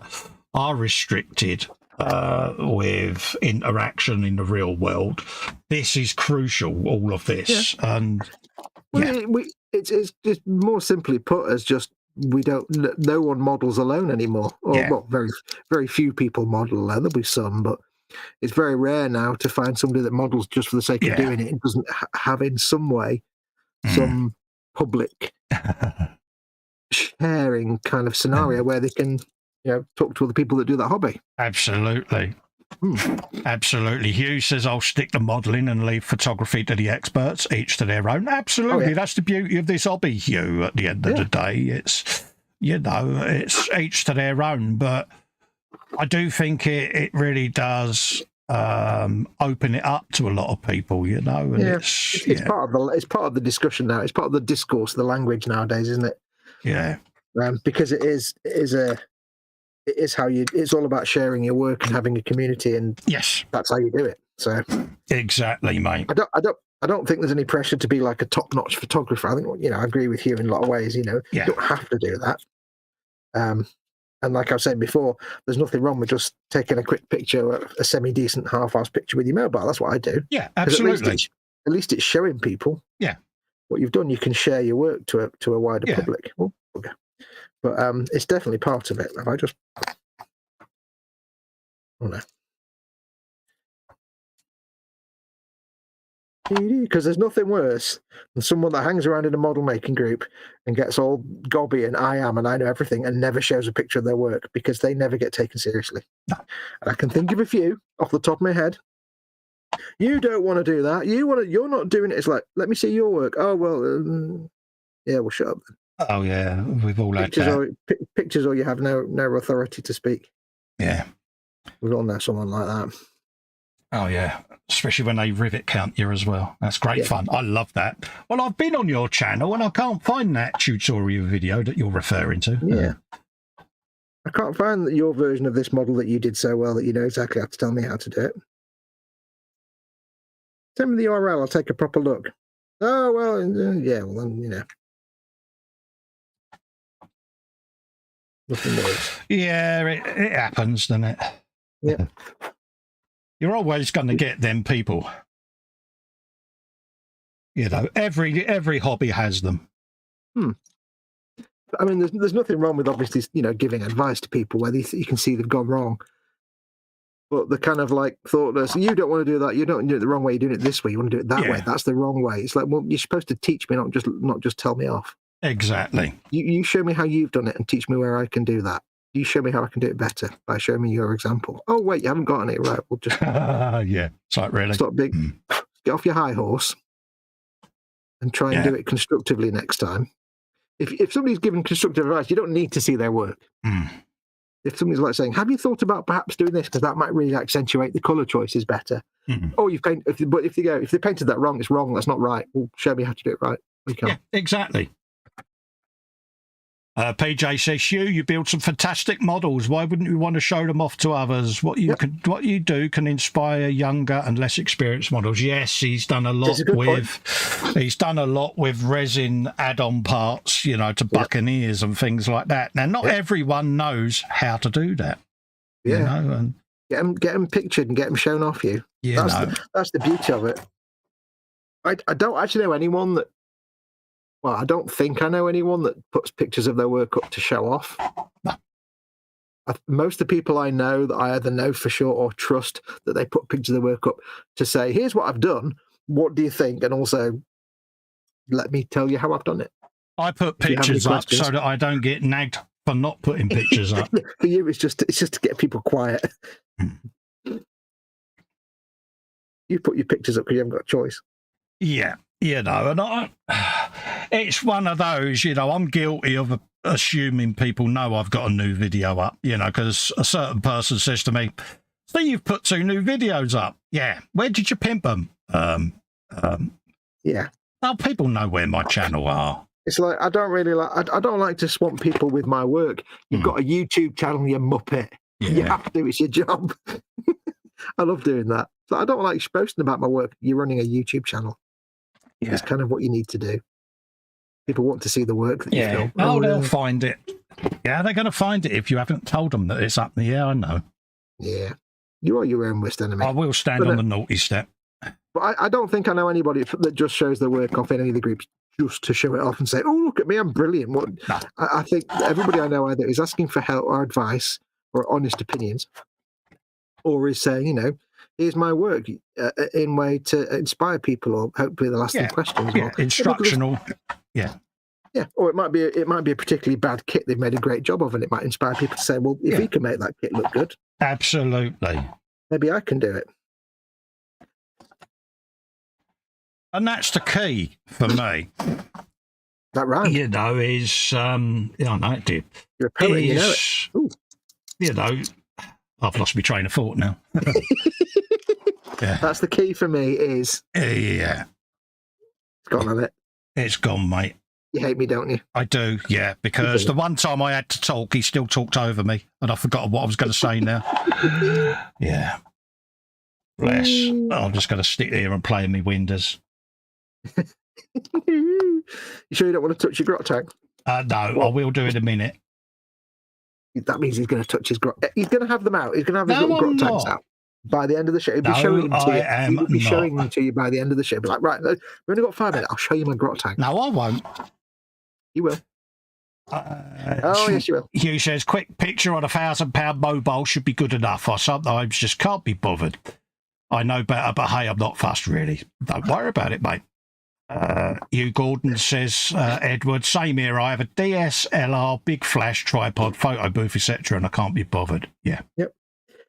That's the thing. If you just put it in a group on Facebook, you can do that, but you could just take a picture. Hugh says, I think I'll watch some Bob Ross. Might take up paint. Now, no wibbles, Mr. Gordon. Behave. Wibbling. We don't have wibbles on here, young man. Yeah, that's our job. Yeah. Specifically Festa's job. At the end of the day, you do it your way, we do it our way. Everyone does it their own way. You know, it's... Colin's the one that does wibbles round here, especially when you mention Toblerones. Oh, yeah. Bloody thing. Yeah, don't... Yeah. And he's off. And we're off. Bloody things. It is annoying. He's off. See, told you. Very easy. Right, so we got a bit of that going on there. Happiest of happy little trees. Do I come back and give them a lick of grot tank fondling alert again, says Paul Lewis. They're not coming out. I bet they do. No, they won't. They will. No, they won't. I use good lighting or daylight settings, says Jeff. Yep, absolutely. Daylight's one of the best lighting conditions you can take a photograph in. Oh, right, yeah. The only downside with a daylight photograph is if you want to take one photograph, it's perfect because it's kind of global illumination. It's kind of in all directions. Mm-hmm. The only problem is, of course, if you want to take like more than one photograph, yeah, then you take a photograph, you set it up, you go, oh, that's lovely. Then you do another one, then you do another one. And what you find is if you spend a good like hour or so taking lots of photographs of your model, you suddenly find that by the end of the shoot, you've got 10 really good pictures of your model, all with different colors because the different light was different as the sun moved around. Oh, right, yeah. I will be back in 1 second, folks. Yeah, no worries, mate. He'll be back in 1 second, folks. Yeah. Grot tank fondling alert. No, I'm being good, PJ. You wouldn't believe it. It's taking all of my stamina. Not. At the end of the day, Warhammer's for tomorrow, not for today. If he had his way, I'd go back to building Warhammer on every stream, and I'm not going to do that. because I have a stash full of other kits that I want to build, and I shall build them. Bless him. Sorry about that. I'm back. There you go. Everything all right, mate? Yeah. Just making sure she wasn't falling down the stairs or no, that's all right, mate. It's totally understandable. Like. But like I say, you know, you need to scoot. You scoot. You know, it's important. Right. What was I talking about? No idea. No idea, mate. Yeah, if you're taking daylight shots, if you're doing a series of photographs, I did that with my U-boat. I took all these great photographs and realised, like from the first to the last photograph, the colour balancing changed every single photograph as the sun moved around and the clouds came out. It's like, oh, for God's sake. If you're doing one or two, it's all right. But if you're doing lots of photographs, daylight becomes a bit challenging. Absolutely. Right, let's put... Where does this go? This goes here. Oh, I've not got his other arm out. Oh, will you like you spud? Spoon! Maximum spoonosity. Set spoon to maximum. I bent this thing as well. Let's bung that on there. Bung. Bloody iPad switched off. That was very helpful. La la la la. La, la. Hugh Gordon says, same here. I know how to use them. I just can't seem to be bothered as my recent soft focus, out of focus F111 pic show just can't be so arsed with it anymore. Oh, bless you. Sorry to hear that, mate. Yeah, not having a good time then, Hugh. You seem a little bit despondent, mate. Yeah, nothing worse if we take lots of out of focus. Yeah, at the end of the day, mate, you're feeling a bit despondent. Sorry to hear that, but yeah. It'll all come good, Hugh. Yep. Don't sell yourself short, mate. You know that. All come good. End of the day, there's always chocolate hobnobs. PJ says, get your tanks out. Fondle them like they've never been fondled before. Yeah, I'll be doing that. Fondle. I'll be doing that tomorrow, mate. By tomorrow, he means in about 20 minutes. No, not in about 20 minutes. Stop picking on me. 8:24. Okay, about 15 minutes.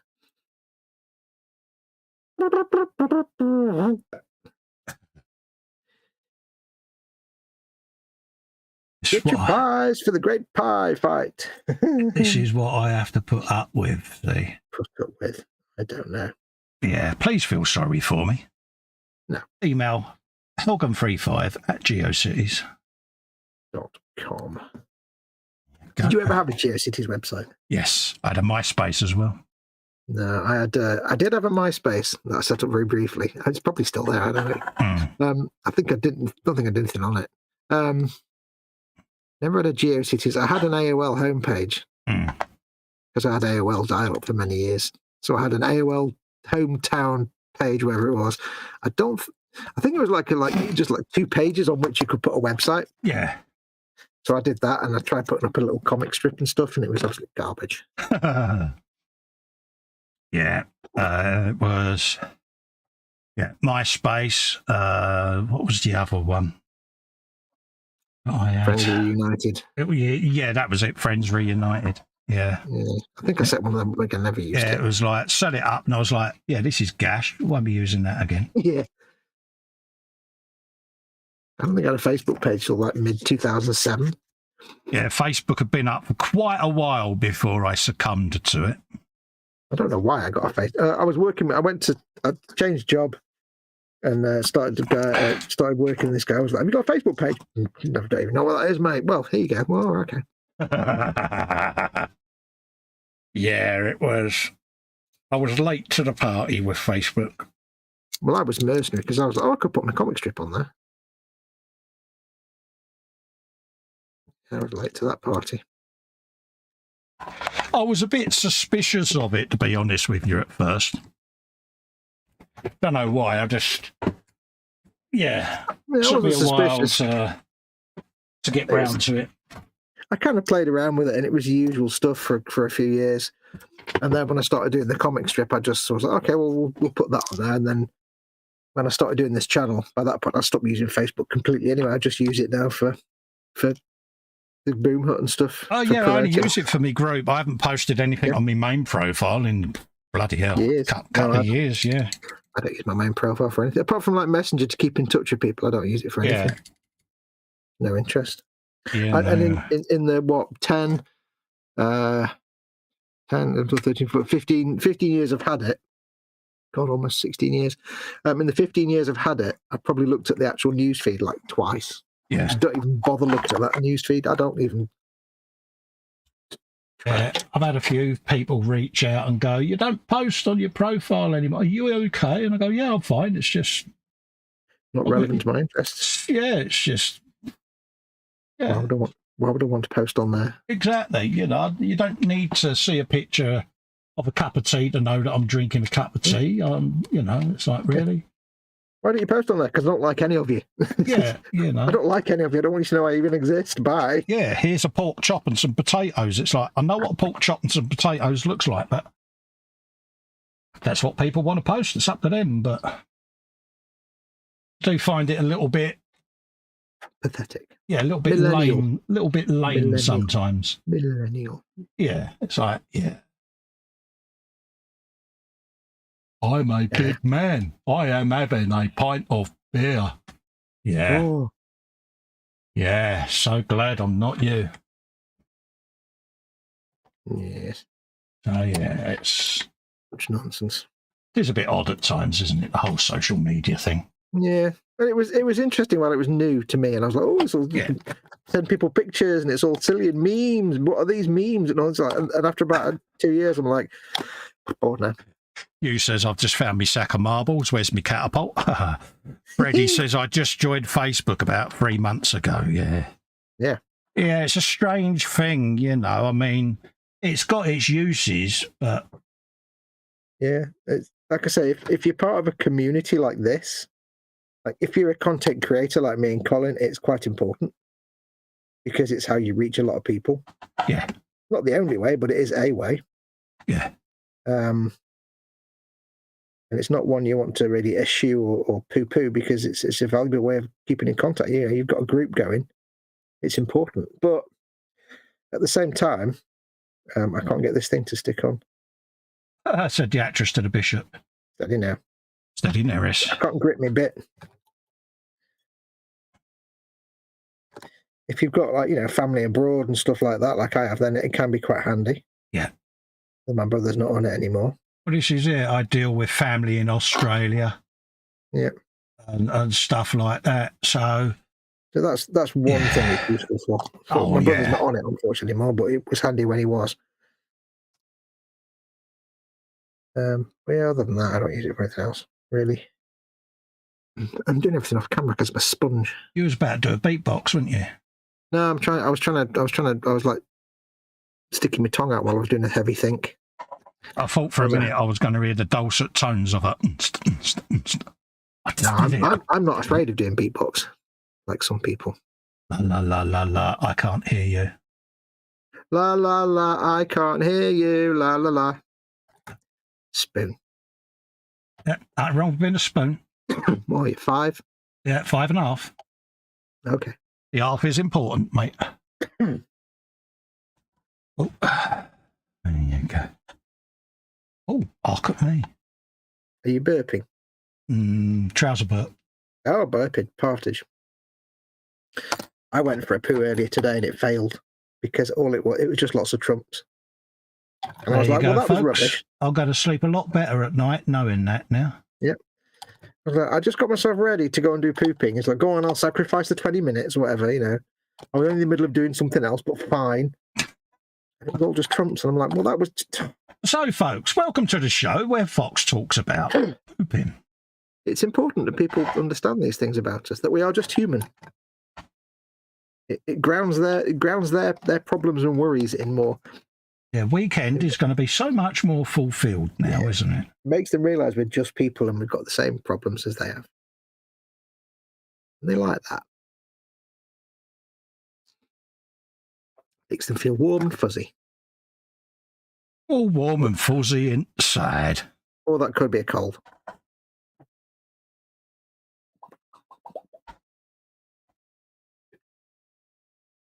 Here's a question. I don't know if, I mean, probably nobody in the UK will know this, but we've got some American viewers and they know all about guns. You know, like in video games and stuff, and in movies, you have things where somebody's walking along, and they just like they stick their gun on their back. They just go clunk, and it's on their back. Yeah. Not in a holster. It's just like, and they just have it on there. And in video games, you'll have a holstered weapon like on your back, not necessarily with a strap. Is actual magnetic gun things on your back actually a real thing? So I think it's a magnet on a strap, isn't it? And the gun, yeah, a bit like an iPhone where you can magnetize it to whatever a surface. Yeah, that's what I'm thinking. Is it actually a real thing? It must be, because, like, you know, you don't have a strap on a rifle and you put it over your shoulder, but if you just like stick it on your back, is magnetic thing panels on your back? It must be a real thing. Like you put magnets on the rifle and you've got a metal plate in the back or something.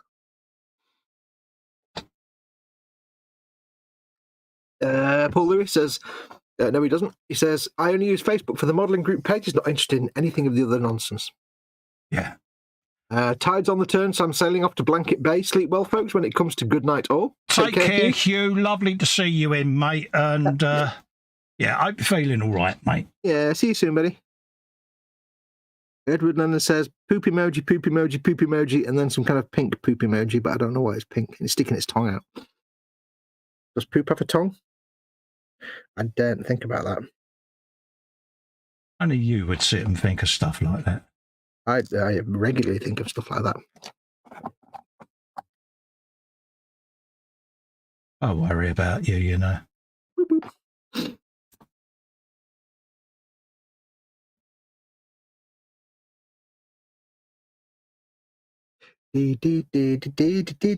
Right, let's see if we can figure out how this hand is applied.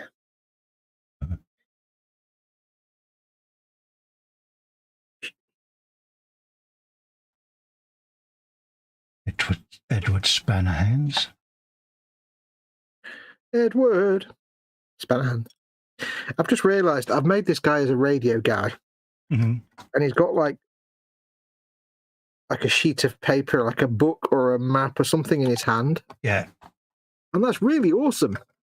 Except I now have to paint a map on a tiny piece of plastic in such a way that it looks like a map or a piece of paper with writing on it. Look at that. It's like I've got to try and paint that to look like a map. Yeah, I'm sure you could do that. I've seen people paint it. I've seen people paint that figure, and they've even got things like contour lines and grid coordinate markings and stuff on the map, and it's like, that's not natural. I mean, you are a GNU. I'm a GNU. How do you do? I don't know what to do with that channel. What? Model making GNU. I've got it as a YouTube channel. I don't know what to do with it. I don't know what to do with it. If you don't know what to do with it, kill it. No, I want it there. It's mine. Get off. At the end of the day, it's just going to sit there collecting dust. Mine forever. I'll do something with it, but I need to do something that gets like enough followers so that it starts. Well, yeah, you want to monetize it. Come on, yeah, you are a mercenary. Otherwise, it's just it's just wasted content. Otherwise, isn't it? Yeah, if you can't make money out of it, you don't want to know, do you? Well, if I can't make money out of it, it's just wasting my time. Exactly. This needs to be a trooper veteran, I think. See, folks, he is mercenary. I tell you. Well, it's called making a living. When you do it for a living, you're not the only one that's making a living. I know.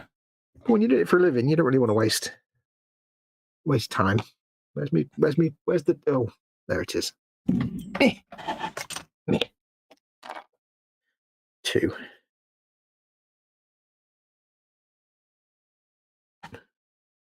Off of there.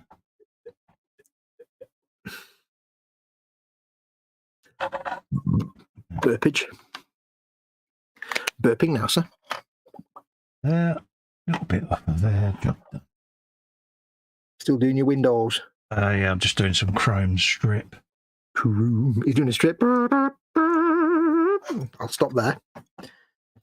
Copyright reasons. Bless him. Let's have a look. You can't shade black. Oh, Wendy says, change the subject. Does anyone know how to best go about painting bird feathers? Raven black primer. You could, if you've got black primer, it's lots of dry brushing. If it's a big model of a bird, lots of dry brushing to just use the black that's already there of the primer as the dark shade color.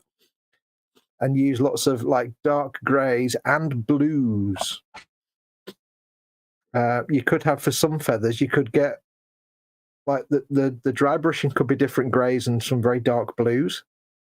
And then on some of the feathers, you could use some edge highlights of some brighter blues and bolder blues to get that kind of oily sheen look you get on black feathers on birds.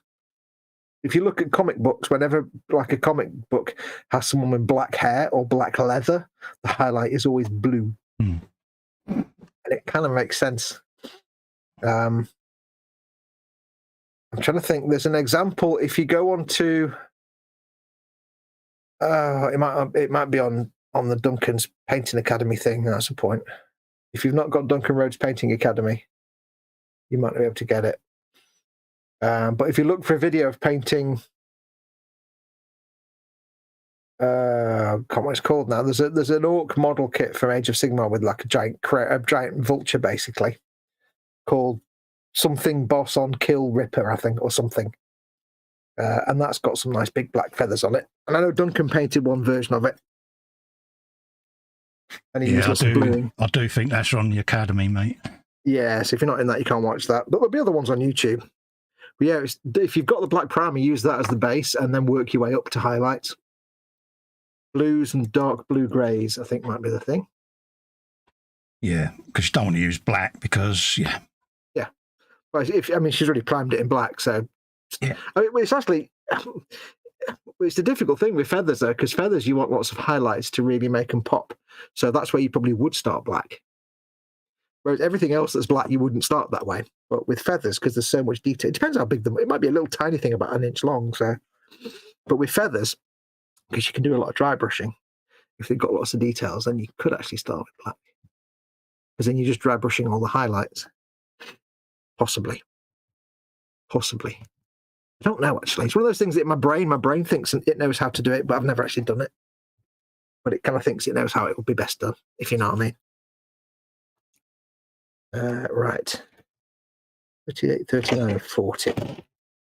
This is ways of GNU, folks. I can pull facts out of my ass like nobody's business. No, I've just seen people do it. Absolutely. We'll do things differently. Dark feathers. Logically, I would say the one time you want to start with a black and dry brush your way up. Yeah. She says, no, it's not primed yet. Oh, okay. Try priming it in black. Do a test on something else for lots of raised detail just to get the hang of it, because you want to get your good balance of blues and dark greys. Do you have a texture palette, Wendy? A good way of testing stuff. Yeah. Look online as well at photographs of blackbirds and ravens and stuff, because it's looking at the way the feathers catch the light, so that some of them look black, some look grey, and some look blue. Yeah. And then you're looking at like colours like that kind of blue, which isn't that, it's a bit darker in real life. Kind of those bold blues. Very subtle. Like on the very tips of some feathers. You're going to be, if it's a big model, you might be doing little sort of tips of feathers, edge highlighting and stuff.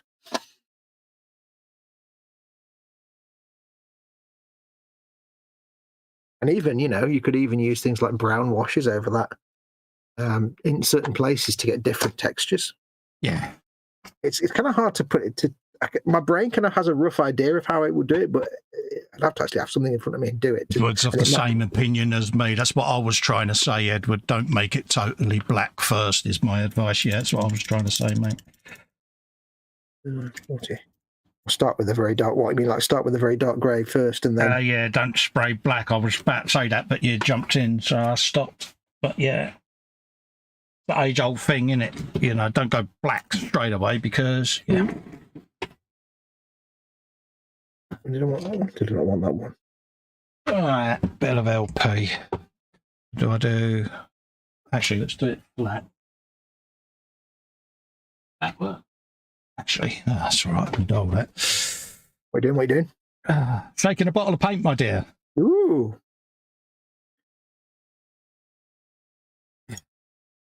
Actually, I'll be standing up shortly because, yeah. Ooh. Standing up times. Yeah. So that's the inner door recesses, and then I can highlight the handles then. Well, yeah. What would you do then if you're starting from not the black? How would you do it? Well, I would use dark to light, so that you can get some highlights and that. I'd certainly use different shades of blues because, like you say, if the light's hitting it, you would want to see it. I mean, you've only got to look at a Raven at Tower London, ain't you? You know, how the light hits it, and how the different colours are there. Yeah. And just use all the colours to embellish each other almost, you know. Would you put I take it, a wash of some sort over the... You'd use like a dark grey to start with, wouldn't you? Yeah. I'd use a dark grey to start with, and then, like say, some different washes. A bit like we did with the Russ. Yeah. You know, so you know, it's the age thing. You've said it many times yourself. You know, the worst thing people do is they use black, and you can't highlight it. You can't shade it. It's there, isn't it? And yeah, you can't low light it. Exactly. You know, and if you want to put blues and different low lights in, then obviously you don't start with black. It's weird because it is true, but it's weird. I've seen some people do it straight onto black for feathers, and for some reason feathers just seem to be the exception to the rule sometimes. Well, yeah, because you want to see all the individual layers of the feather. You want to see how, you know, highlights and lowlights are hitting it, and what other colour tinges there are to it. And I think you could get a lot more out of it just by doing different blends over each other and letting the colours intermix a bit as well. And I suppose it would give you more freedom as well if you didn't want everything to be, if you wanted different layers of feathers to be slightly lighter tones. Absolutely. Different washes. You know, because if you've got feathers that are going over the top of other feathers, like my handies, you'll get a shadow. Yeah. So you'll want to cast that shadow, whereas the stuff that is showing in the light is going to be a slightly different tinge. So you can bring all of that depth perception out by doing that. Whereas if you do it flat black, it's flat black, it's flatter than a witch's tit, and you ain't going to be able to change that. I suppose you could prime it in black and then do a heavy dry brush of your dark grey colour. Absolutely. So that leaves some black in the recesses, but then you can go from there, you know, this is what we all do with the Xenophile, isn't it? Where you know, you could do it with a black and perhaps Skaven Blight Dinge or something like that. I like Skaven Blight Dinge.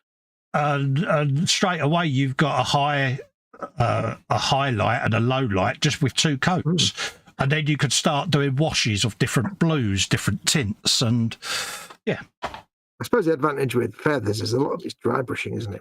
Yes.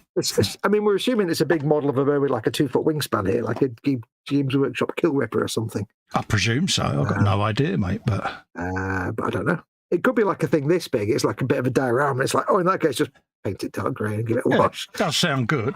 Yeah. I've got my Kill Ripper. I just need to...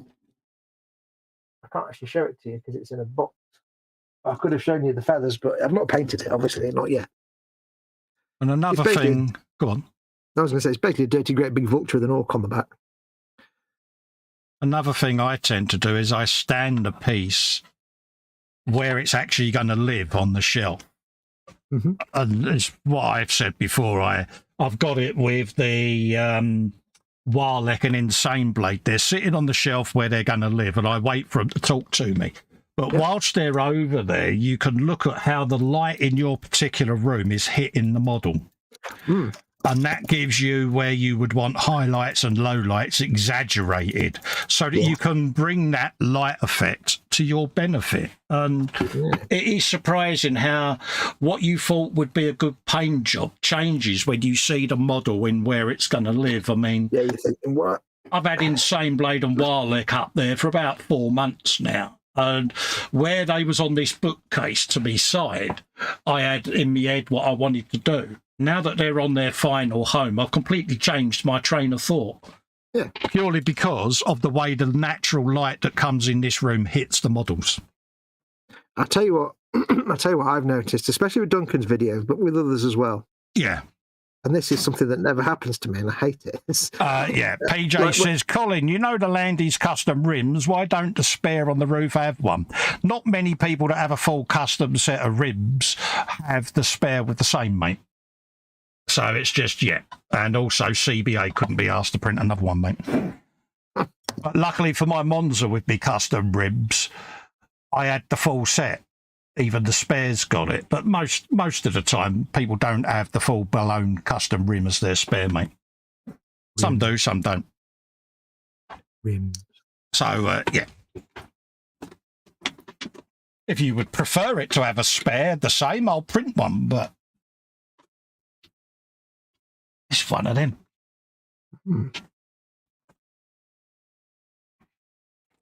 It's still chrome, though. You're chrome. I like being chrome.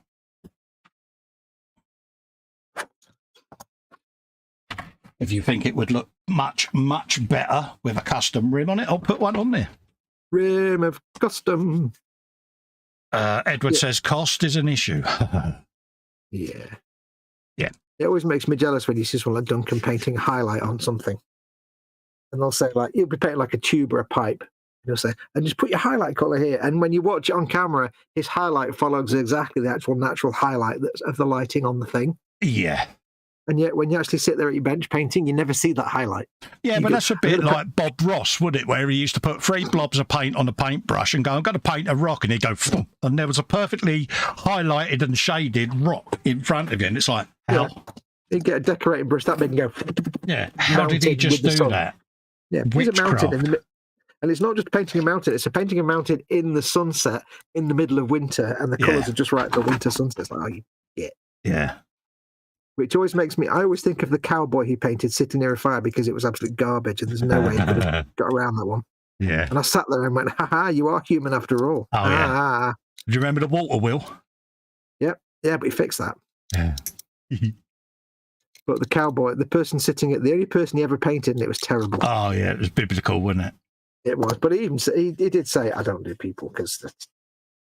He says, not my model, it's yours. It's messing with my OCD. Yeah. You can get the same effects as Ed with some blue pigment and clear at the end, Wendy Hickson, that have the Raven effect. So you know now, Paul, now that I know it's messing with your OCD, I'm going to leave it there. Exactly. He made the mistake of telling you why you shouldn't do it. Yeah. Or giving you a damn good reason why you shouldn't do it. Do you remember that guy who started on my London bus? That was hilarious. Yeah. I remember driving that bus, and I don't remember seeing an AC/DC poster on it. Well, you have now. Yep. Are you going to take it off? No. Why? Because I now know it's annoying you. Yeah, because A, my model. B, he proper got the ump. Yep. He proper did get the ump with me. Yep. Oh, it's like when your kid draws your house and your 5-year-old kid, are you going to complain because all the windows aren't actually in the corners? Yeah, I would. Take it back and draw me it to scale. Yeah. When your kid draws your car, are you going to complain to the kid because it's actually not just got 2 doors and a roof like that? Yeah. Because your car isn't actually an Audi TT. That's the thing about Audi TTs, right? I can't stand Audi TTs. Why? Because to me, they look like, when you're a kid and you drew a car like that, the line down them, that's an Audi TT. I can't stand the shape. It annoys me. It's like a 5-year-old. It's just like, it's designed by a 5-year-old. But you're bad, you are. I am. Plus, I had to detail some of the interiors on them, and I hated them. Right, so you could guarantee, mate, that the person that would bring that in would have a file of facts. Yeah, and will pretty much be a complete bell end. Yeah, always guarantee it. Yeah. I can say bell end. It's not a rude word, is it really? Not a swearing? Well, more than 5 minutes in, mate. Yeah, that's all right. I mean, I've said it twice now, so... Yeah, YouTube and its rules. Yeah. I don't think they mind bell end. Yeah. Oh, look at the rim. Look at the rim. Look at the rim. Are you feeding Paul's OCD, monster? He is very OCD, bless him. Are you feeding notice him, I'll print another rim. and then just not attach it. Yeah, I'm just going to print it and have it sat in the back by the window staring out at him. You're a bad man. Best to get basher. Yeah, but he will get me back. Yeah, it's payback for the hot pants, mate. Oh, yeah, that's fair enough, actually, yeah. Good point. Well made. You know. I think you made that point really well. Fairly well, even. Bless him. Bless him and the horse he rode in on. It was one of those. I toyed with it and toyed with it. I mean, the only reason I had the set of 5 customs for me Monza is I finally found one in a scrap one, but it came with a steel rim. Most people that put a set of rims on their car will do their main rims, but not the spare because it's just sat underneath the car, isn't it? Yeah. Or in Landy's case, if it's not under the thing at the back. Yeah. It's just an emergency wheel. It's not. Yeah. Well, modern cars have the space saver ones, don't they? Yeah. That's the thing, like a Landy. If you buy a brand new one, it might have the same rim. But and if you buy also, one as a support vehicle, someone else's Land Rover might get a blowout, and they would much rather give a steel rim to them than a bespoke custom rim. This is indeed true. Yeah, I am clutching at straws here, PJ. You know this, and I'm sure you'll make me pay for this next time in the hangout. He's clutching at straws. What he really wants to be doing is clutching at his grot tank. How the hell did you manage to get that convo onto the grot tanks? That is skill. That is, I'm a ninja at such things. That is proper skill there, mate. Ross Medlock's in saying hello, Ross. Hey, how you doing? What can I say? I'm a talking weasel, conversational weasel. Nice to see you, mate. Funko Freddy, I think, is off. He says, right, chaps, time to sign off. Got me kids' footy in the morning, so got to hit stack. Have a great rest of the night, lads. And all you guys in the chats, keep hanging cool laters. No problem, mate. We'll be coming off air at past anyway, so not a problem, folks. I'll go to past, and then I'll have to politely leave so that I can go and recharge my seating area. And eat your dinner, which is what, sausage and mash and beans on a Friday? No, I've got steak, pie, chips, and mushy peas. Steak, pie, chips, and that sounds very northern. Yeah, I had bangers the other day because I may have teased you with that photo. You did. I was right when I said it was sausage rolls, though. No, the one I sent you the other night was the full-blown bangers, wasn't it? Yeah, I know, but you sent me the one where you had the two birds' eye waffles. Yeah, that was Monday. Oh, yes. Yeah. Proper sausage rolls night, that was, mate. Bird's eye potato, waffles, and waffling versatile. If you never lived in Britain in the 1980s, you won't know what that means. We really need to get out more, don't we? No, because it's rubbish out there. There's people and everything out there. I don't want to get involved. The big world out there is too scary for me, mate. Such nonsense.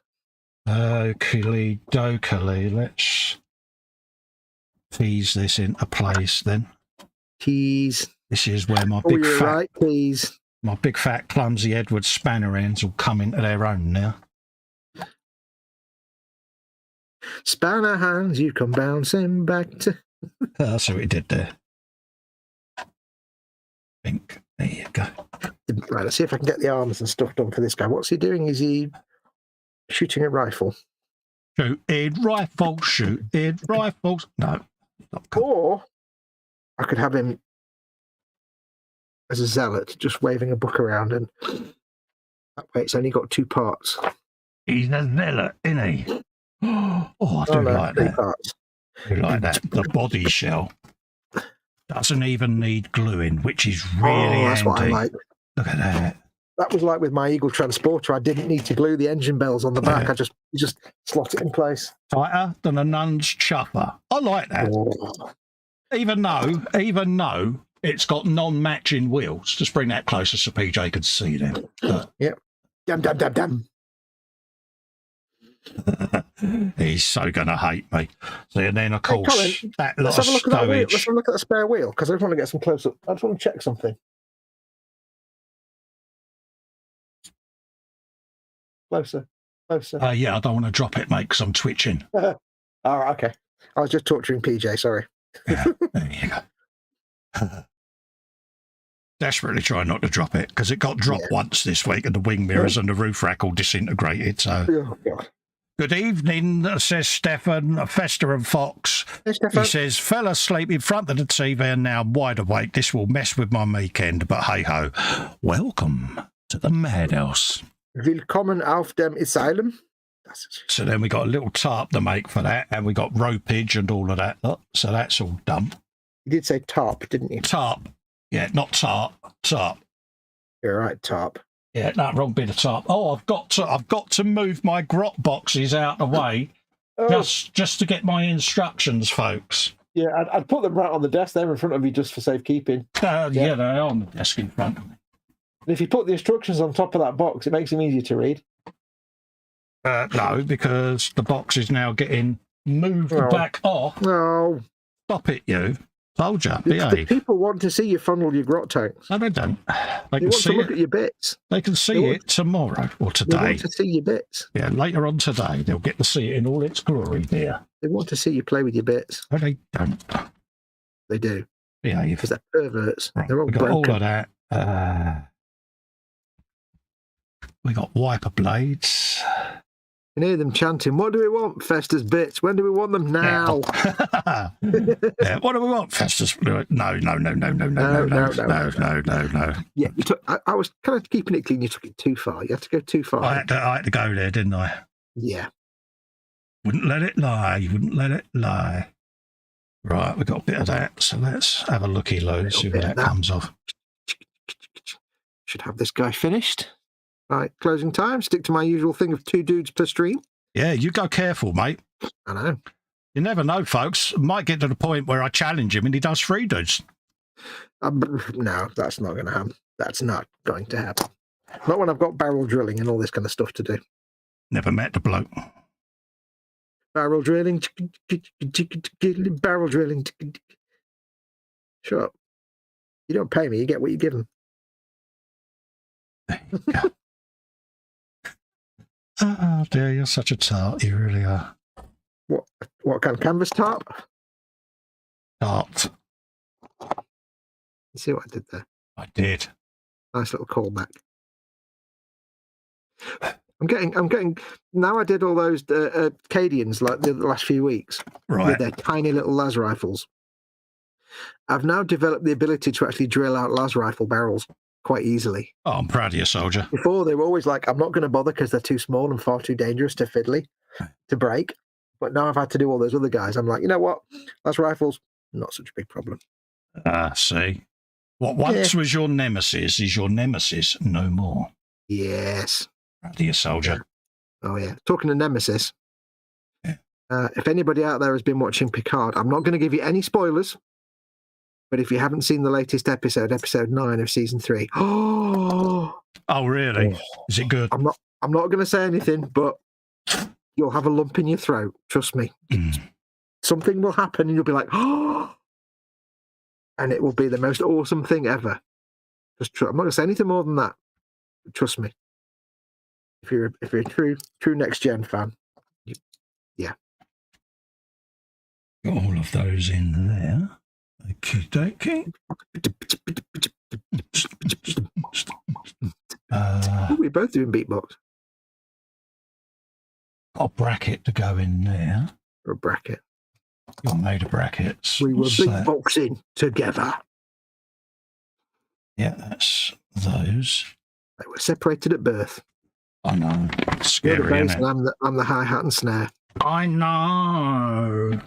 I'm sticking with you because I'm made out of glue. 144 and 145. Okay, we'll do them in a minute. Latest Picard episode. Wow, says Paul Lewis. Yeah, exactly. I've not seen I saw the first season and really struggled with it, so I kind of fell out of love with the series. But now that you're all saying it's worth going back, Series 1 was garbage. Series 2 was mildly less garbage. Season 3 is it's the dogs. It really is. It's proper next gen. I mean, there's some anticlimactic stuff in there. Like one of the things that happened in tonight's episode. Really? Is that where you've gone with that? Okay, fine. But yeah, trust me. yeah, the thing that happened in tonight's episode of Picard. Oh, Paul Lewis knows what I'm talking about. Yeah, it's one of those I will go back to, but Yeah, you have to watch all these things. Yeah, how long have you been trying? Yeah, you need to watch Lower Decks. Lower Decks is fantastic. These Are the Voyages. The first season was really good. Not brilliant, but it was very good. Potential there.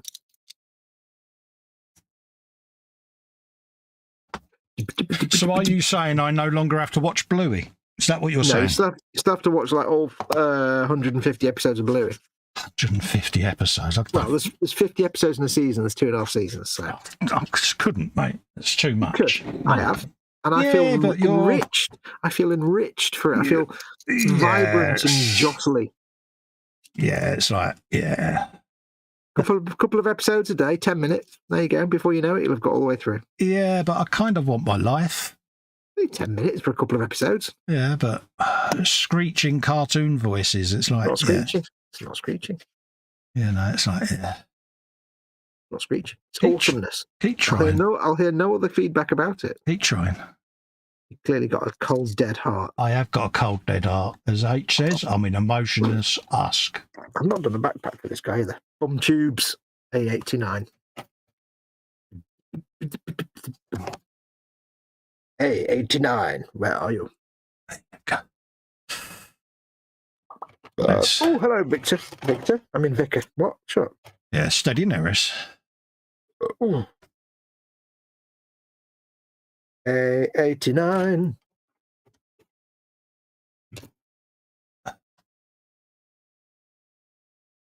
Okay, it's A89. Is it already taken off the sprue? Come on, Edward. You can do it. There you go.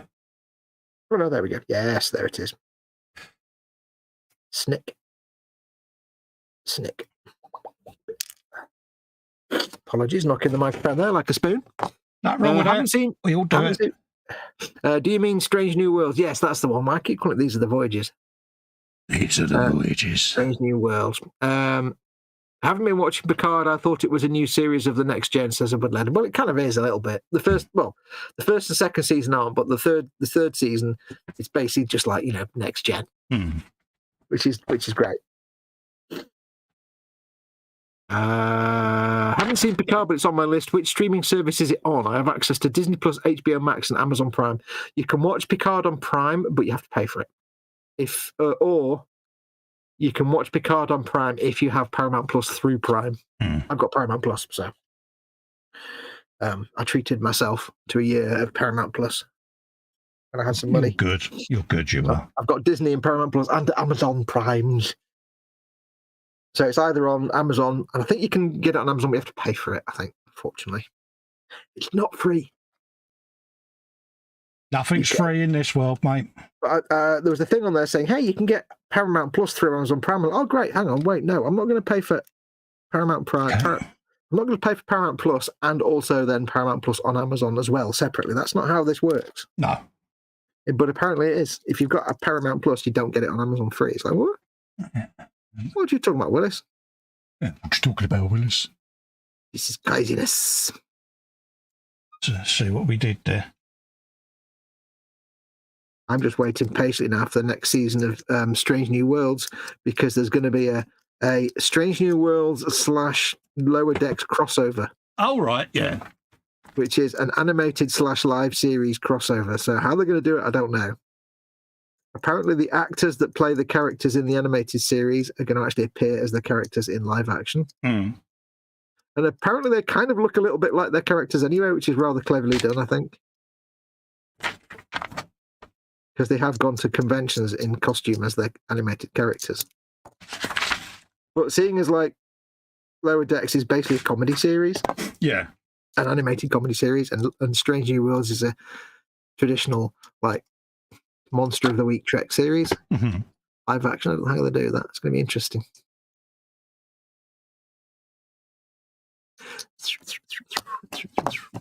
I got that. What have we got Next week there? is the last ever episode of Picard. Last one. Yeah, last one ever. Well, he's 80 million years old now. You can't keep doing it indefinitely. I think they've gone as far as they can with Patrick Stewart not running around anywhere and just kind of sitting around or standing still. Yeah, he's done well though. I mean, fair play, you know. But he's done a little bit of walking around, but not much. This is the thing. You don't realise how the actors are all aging now.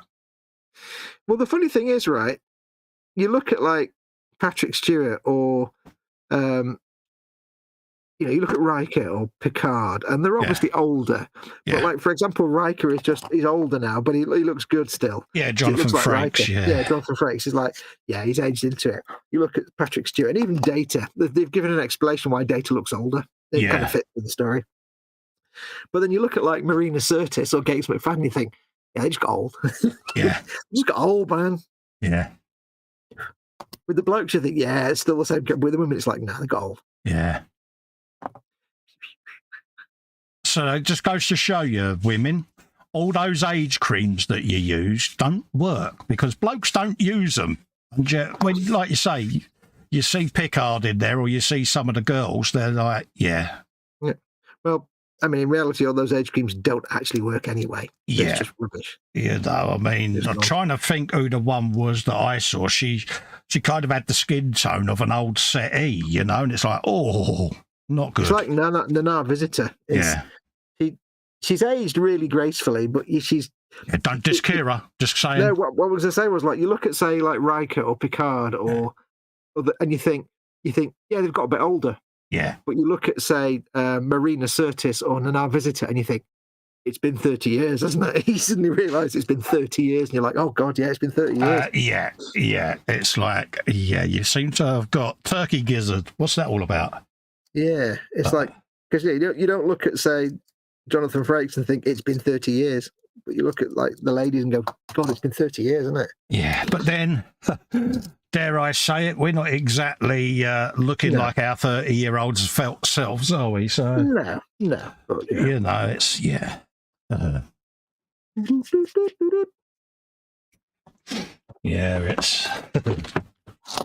it's weird. You look at, say, Alexander Siddig, who played Bashir. Yes. And he doesn't look massively different. He doesn't look massively older to the way he did in DS9. He looks older, but he doesn't look like he's become a little old man or anything. No. He looks... It's weird how some of them age quickly a lot and some don't. Like you look at... I've forgotten his name, the guy that played Gulter Cat, Mark Alamo. Yeah. He really looks old. His voice is absolutely just gone. His voice has just gone completely. Really? But he looks really old now. I mean, he probably is. He's in his 70s, but... That's the thing. You just don't realise, do you? Panzer's in saying good morning. Good morning, Panzer. How are you, buddy? Good morning. Good morning to you, my friends. Good morning. Who is your daddy and what does he do? But yeah, it is surprising, like you say. There. Yeah. Oh, it's other things like John Delancey, who played Q. He was in season 2. And he looks older, but he's aged really well. So he looks like dignified older. It's kind of hard to explain. Yeah. Yeah, he's aged in a sophisticated way. Yeah, he still looks like, he did a little bit. Yeah. In the original series, but a little bit older. Whereas, like, Brent Spiner just looks older and fatter.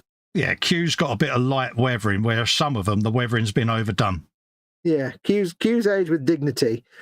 Brent Spiner's kind of got old and pudgy a little bit. Yeah. Jonathan Frakes has just got, not fat, but he was a big bloke anyway. So he was a big fella, wasn't he? He's aged in the way you expect him to. He's gone grey and he's got a bit more meat on his bones. Yeah, he's filled out a bit. Yeah, I mean, I suppose you look at Marina Sirtis and Gates McFadden, they've aged really well. Yeah. They're not bad looking at all, considering it's 30 years ago, and they'll be in their 70s now, and it's like, they're not that bad looking, but they've definitely aged. All of them have definitely aged. Exactly. And it's the fact we all still would. Come on. Yeah, but at least they've done the show is in that era. So if it's been 30 years in real life, it's been 30 years in the series. Oh right, yeah. So they've all aged within the script. Yeah, yeah. It's set like 30 years after, 25 years after. Next gen. That's good because, like I say, if they had made the mistake of trying to do it as a prequel, I think people would have gone, yeah. No. It's actually set that many years after, which is kind of what you have to do when your actors have aged that much. Well, there's no way around it, is there? Let's be honest. Geordie still looks mean, though. Oh, LeVar Burton. Yeah. Yeah, LeVar Burton looks a little bit older, but still hot for his age. You can't deny it. Don't you find that people of colour age better anyway? Oh, yeah. Much better. You know, you've only got to look at Denzel Washington, Morgan Freeman, actors of that ilk. Yeah. They have all aged really well. Maybe it's like a higher elastin content in darker skin or something. I don't know. Got to be, innit?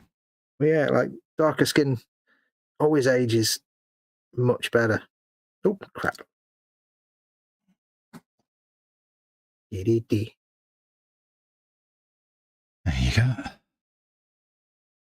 Everyone dishing out the hugs to Wendy. Oh, it's nice to see Wendy getting the hugs. Wendy hugs. That's me. All right, 40 and 41. Days doing well. Still haven't got me grot tanks out, so I told you I wouldn't. It will happen. There'll be minutes yet.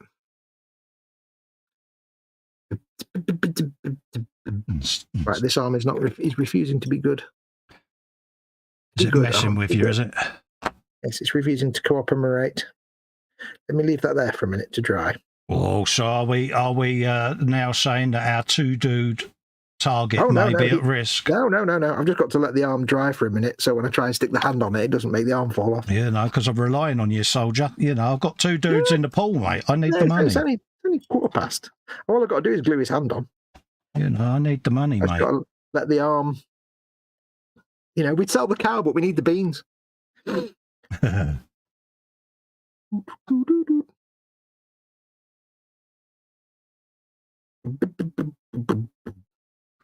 Blazing Saddles was on BBC4 yesterday. Oh, wasn't it? God, I'm surprised they still show that. Yeah.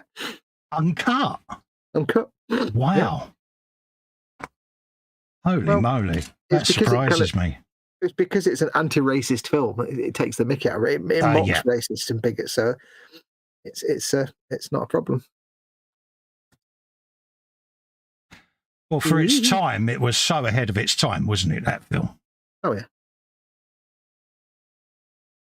People that watch it think it's just a racist film. It's like, no, you've missed the entire point. You've missed the point, yeah. Yeah, you've missed the entire point of the film.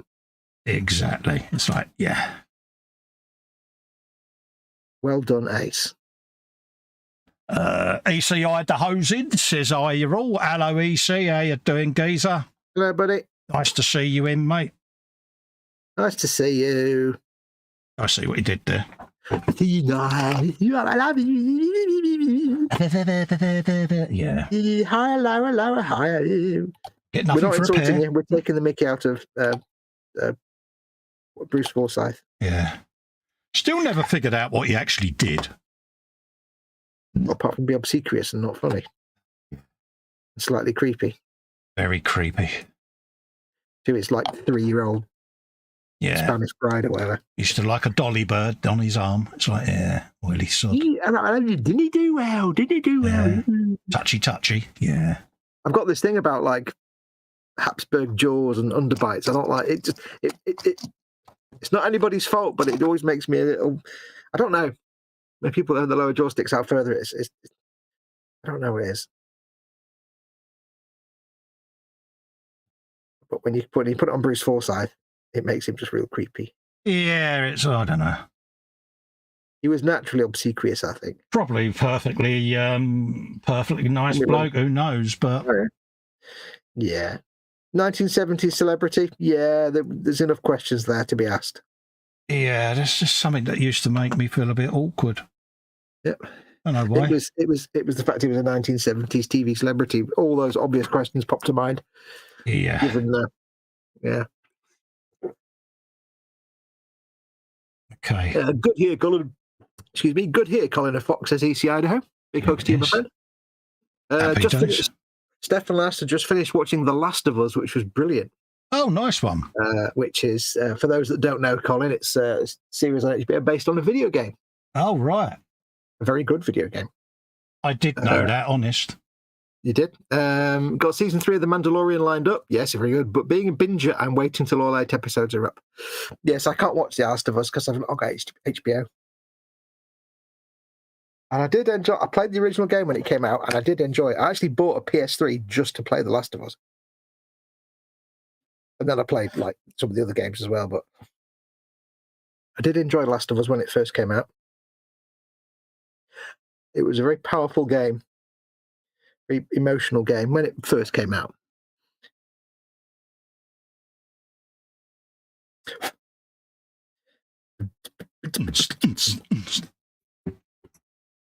Guess what, Cole? What's up, mate? There you go. How'd you like them apples? Yeah, I'm impressed. What's your response? None. Go on, do a response. No. Go on. Don't. I think you should move beyond your one single. No, that's good enough for me. I'm a man of. I don't need the desire to impress. You're not a drum machine, are you? But less is more in my world, mate. Less is boring in my world. Well, that's up to you, mate. Second dude as well. I don't mind. I don't care. I'm happy to be boring. Doesn't worry me. Just tell H that he'll picking on me. And she'll say, "You're a big hairy ass bloke. You can't defend yourself. Shut up." Yeah. You'll just get your ass kicked for being feeble. Yeah, she'll just tell her, so well, you obviously needed picking on. Stop being a bully. Yeah, I know. Yeah, because I'm never in the wrong. She'll always take my side. You know that. She'll be like, well, whatever he said, he obviously was correct. He obviously needed it. Deserved it. He'll be like, Fox was saying things about me. What did you do? What? Yeah. It's obviously something you did, wasn't it? Well, no. Yes. You hadn't have picked on him in the first place. He would have left you alone. ECIDO says, I watched my son play Last of Us, and that was good enough for me. In fact, I would say, Cole, if you ever, there are actually some games where, especially if they're cutscene heavy and they've got a good story, yeah, people go on YouTube and they post up all the cutscenes as a movie. Oh, right, yeah. And I would say, if you get a chance one day ever, just watch the movie on YouTube of The Last of Us. You've got no faith in me, have you? Yeah, it's just like they take out all the gameplay bits and they just show all the cutscenes with as minimal gameplay you need. Yeah. And it's actually quite a powerful story. I did that with Metal Gear Solid 4, I think. I watched the entire game as a movie. What else did I watch? Something else that I'd never played and I was never going to play. I watched as a movie. I can't remember what it was now. I apologise for the sniffles. You sniffle? Never. Paul Lewis says, here we go. Colin, shouldn't there be a ladder on the rear of the Landy so the pit crew can get access to the stuff on the roof rack? Just a thought. Well, there isn't one in the kit, mate. There you go, then. If they've got any sense, mate, they'll stand on the snap-on toolbox that's in the back, mate. Just drop that down and stand on that, mate. But yeah. Or do what I do. My Landy, just stand on the bonnet. Yeah, or better still, just open the door and just stand on the tow ball, mate. That's why you got grab rails. Stand on the wings if you need to at the front. If I could be bothered, I'd do a ladder. If I could be bothered. Do you know what I found was what the wings were perfectly designed for? Mm. When you're ever going in the engine bay for any reason in my old Series 3, take the wheel off. Yeah. Your own brain. Open the bonnet. Get a big mug of tea. Put it on the wing. Done. Yeah, job done. And once you've done that, you've actually fixed whatever the problem was. You can just close the bonnet again. You don't have to do any work on the engine. You just put your cup of tea on the wing. Have a few swigs. You've done all the mechanics you need then. That's it. I did play Metal Gear Solid 4. Edward says, yeah, Metal Gear was the same like a movie. I did actually play the game, but I did watch it as a movie as well. What else did I watch? It was a game, but I watched it as a movie. Oh, la, la, la. Can't remember. The Persona 4, the animated series, was very good. Oh, right, yeah. That was an animated series of the game. Right, I've done that dude as well, so that's me 2 dudes. Oh, nice one, mate. I'm literally literally put me last lights on, so I've made the mistake of building another dude with a book in his hand. yeah. So it's a few more little decals to go on the mirrors, little bit of engine bay work, and that'll be that one done. I know, scary, eh? Keep finishing these kits, Cole. Blimey, turning over a new leaf. Land Rover, then. What are you going to do on Sunday? Or once you finished it on Sunday? I've asked a difficult question there. No, I've got the Indy Pace car, haven't I, that I want to prime and that, but where I'm doing so many live streams at the moment, I'm not getting a chance to get the airbrush out and do spraying. So the necessaries, that's true. Yeah, so I kind of need to figure something out there so I can catch up with me spraying. I might do them overnight one night when I'm not streaming. So because last thing you want is my spray booth going all stream, because it's not exactly fun. Well, yeah, because you got a mask on, you can't talk.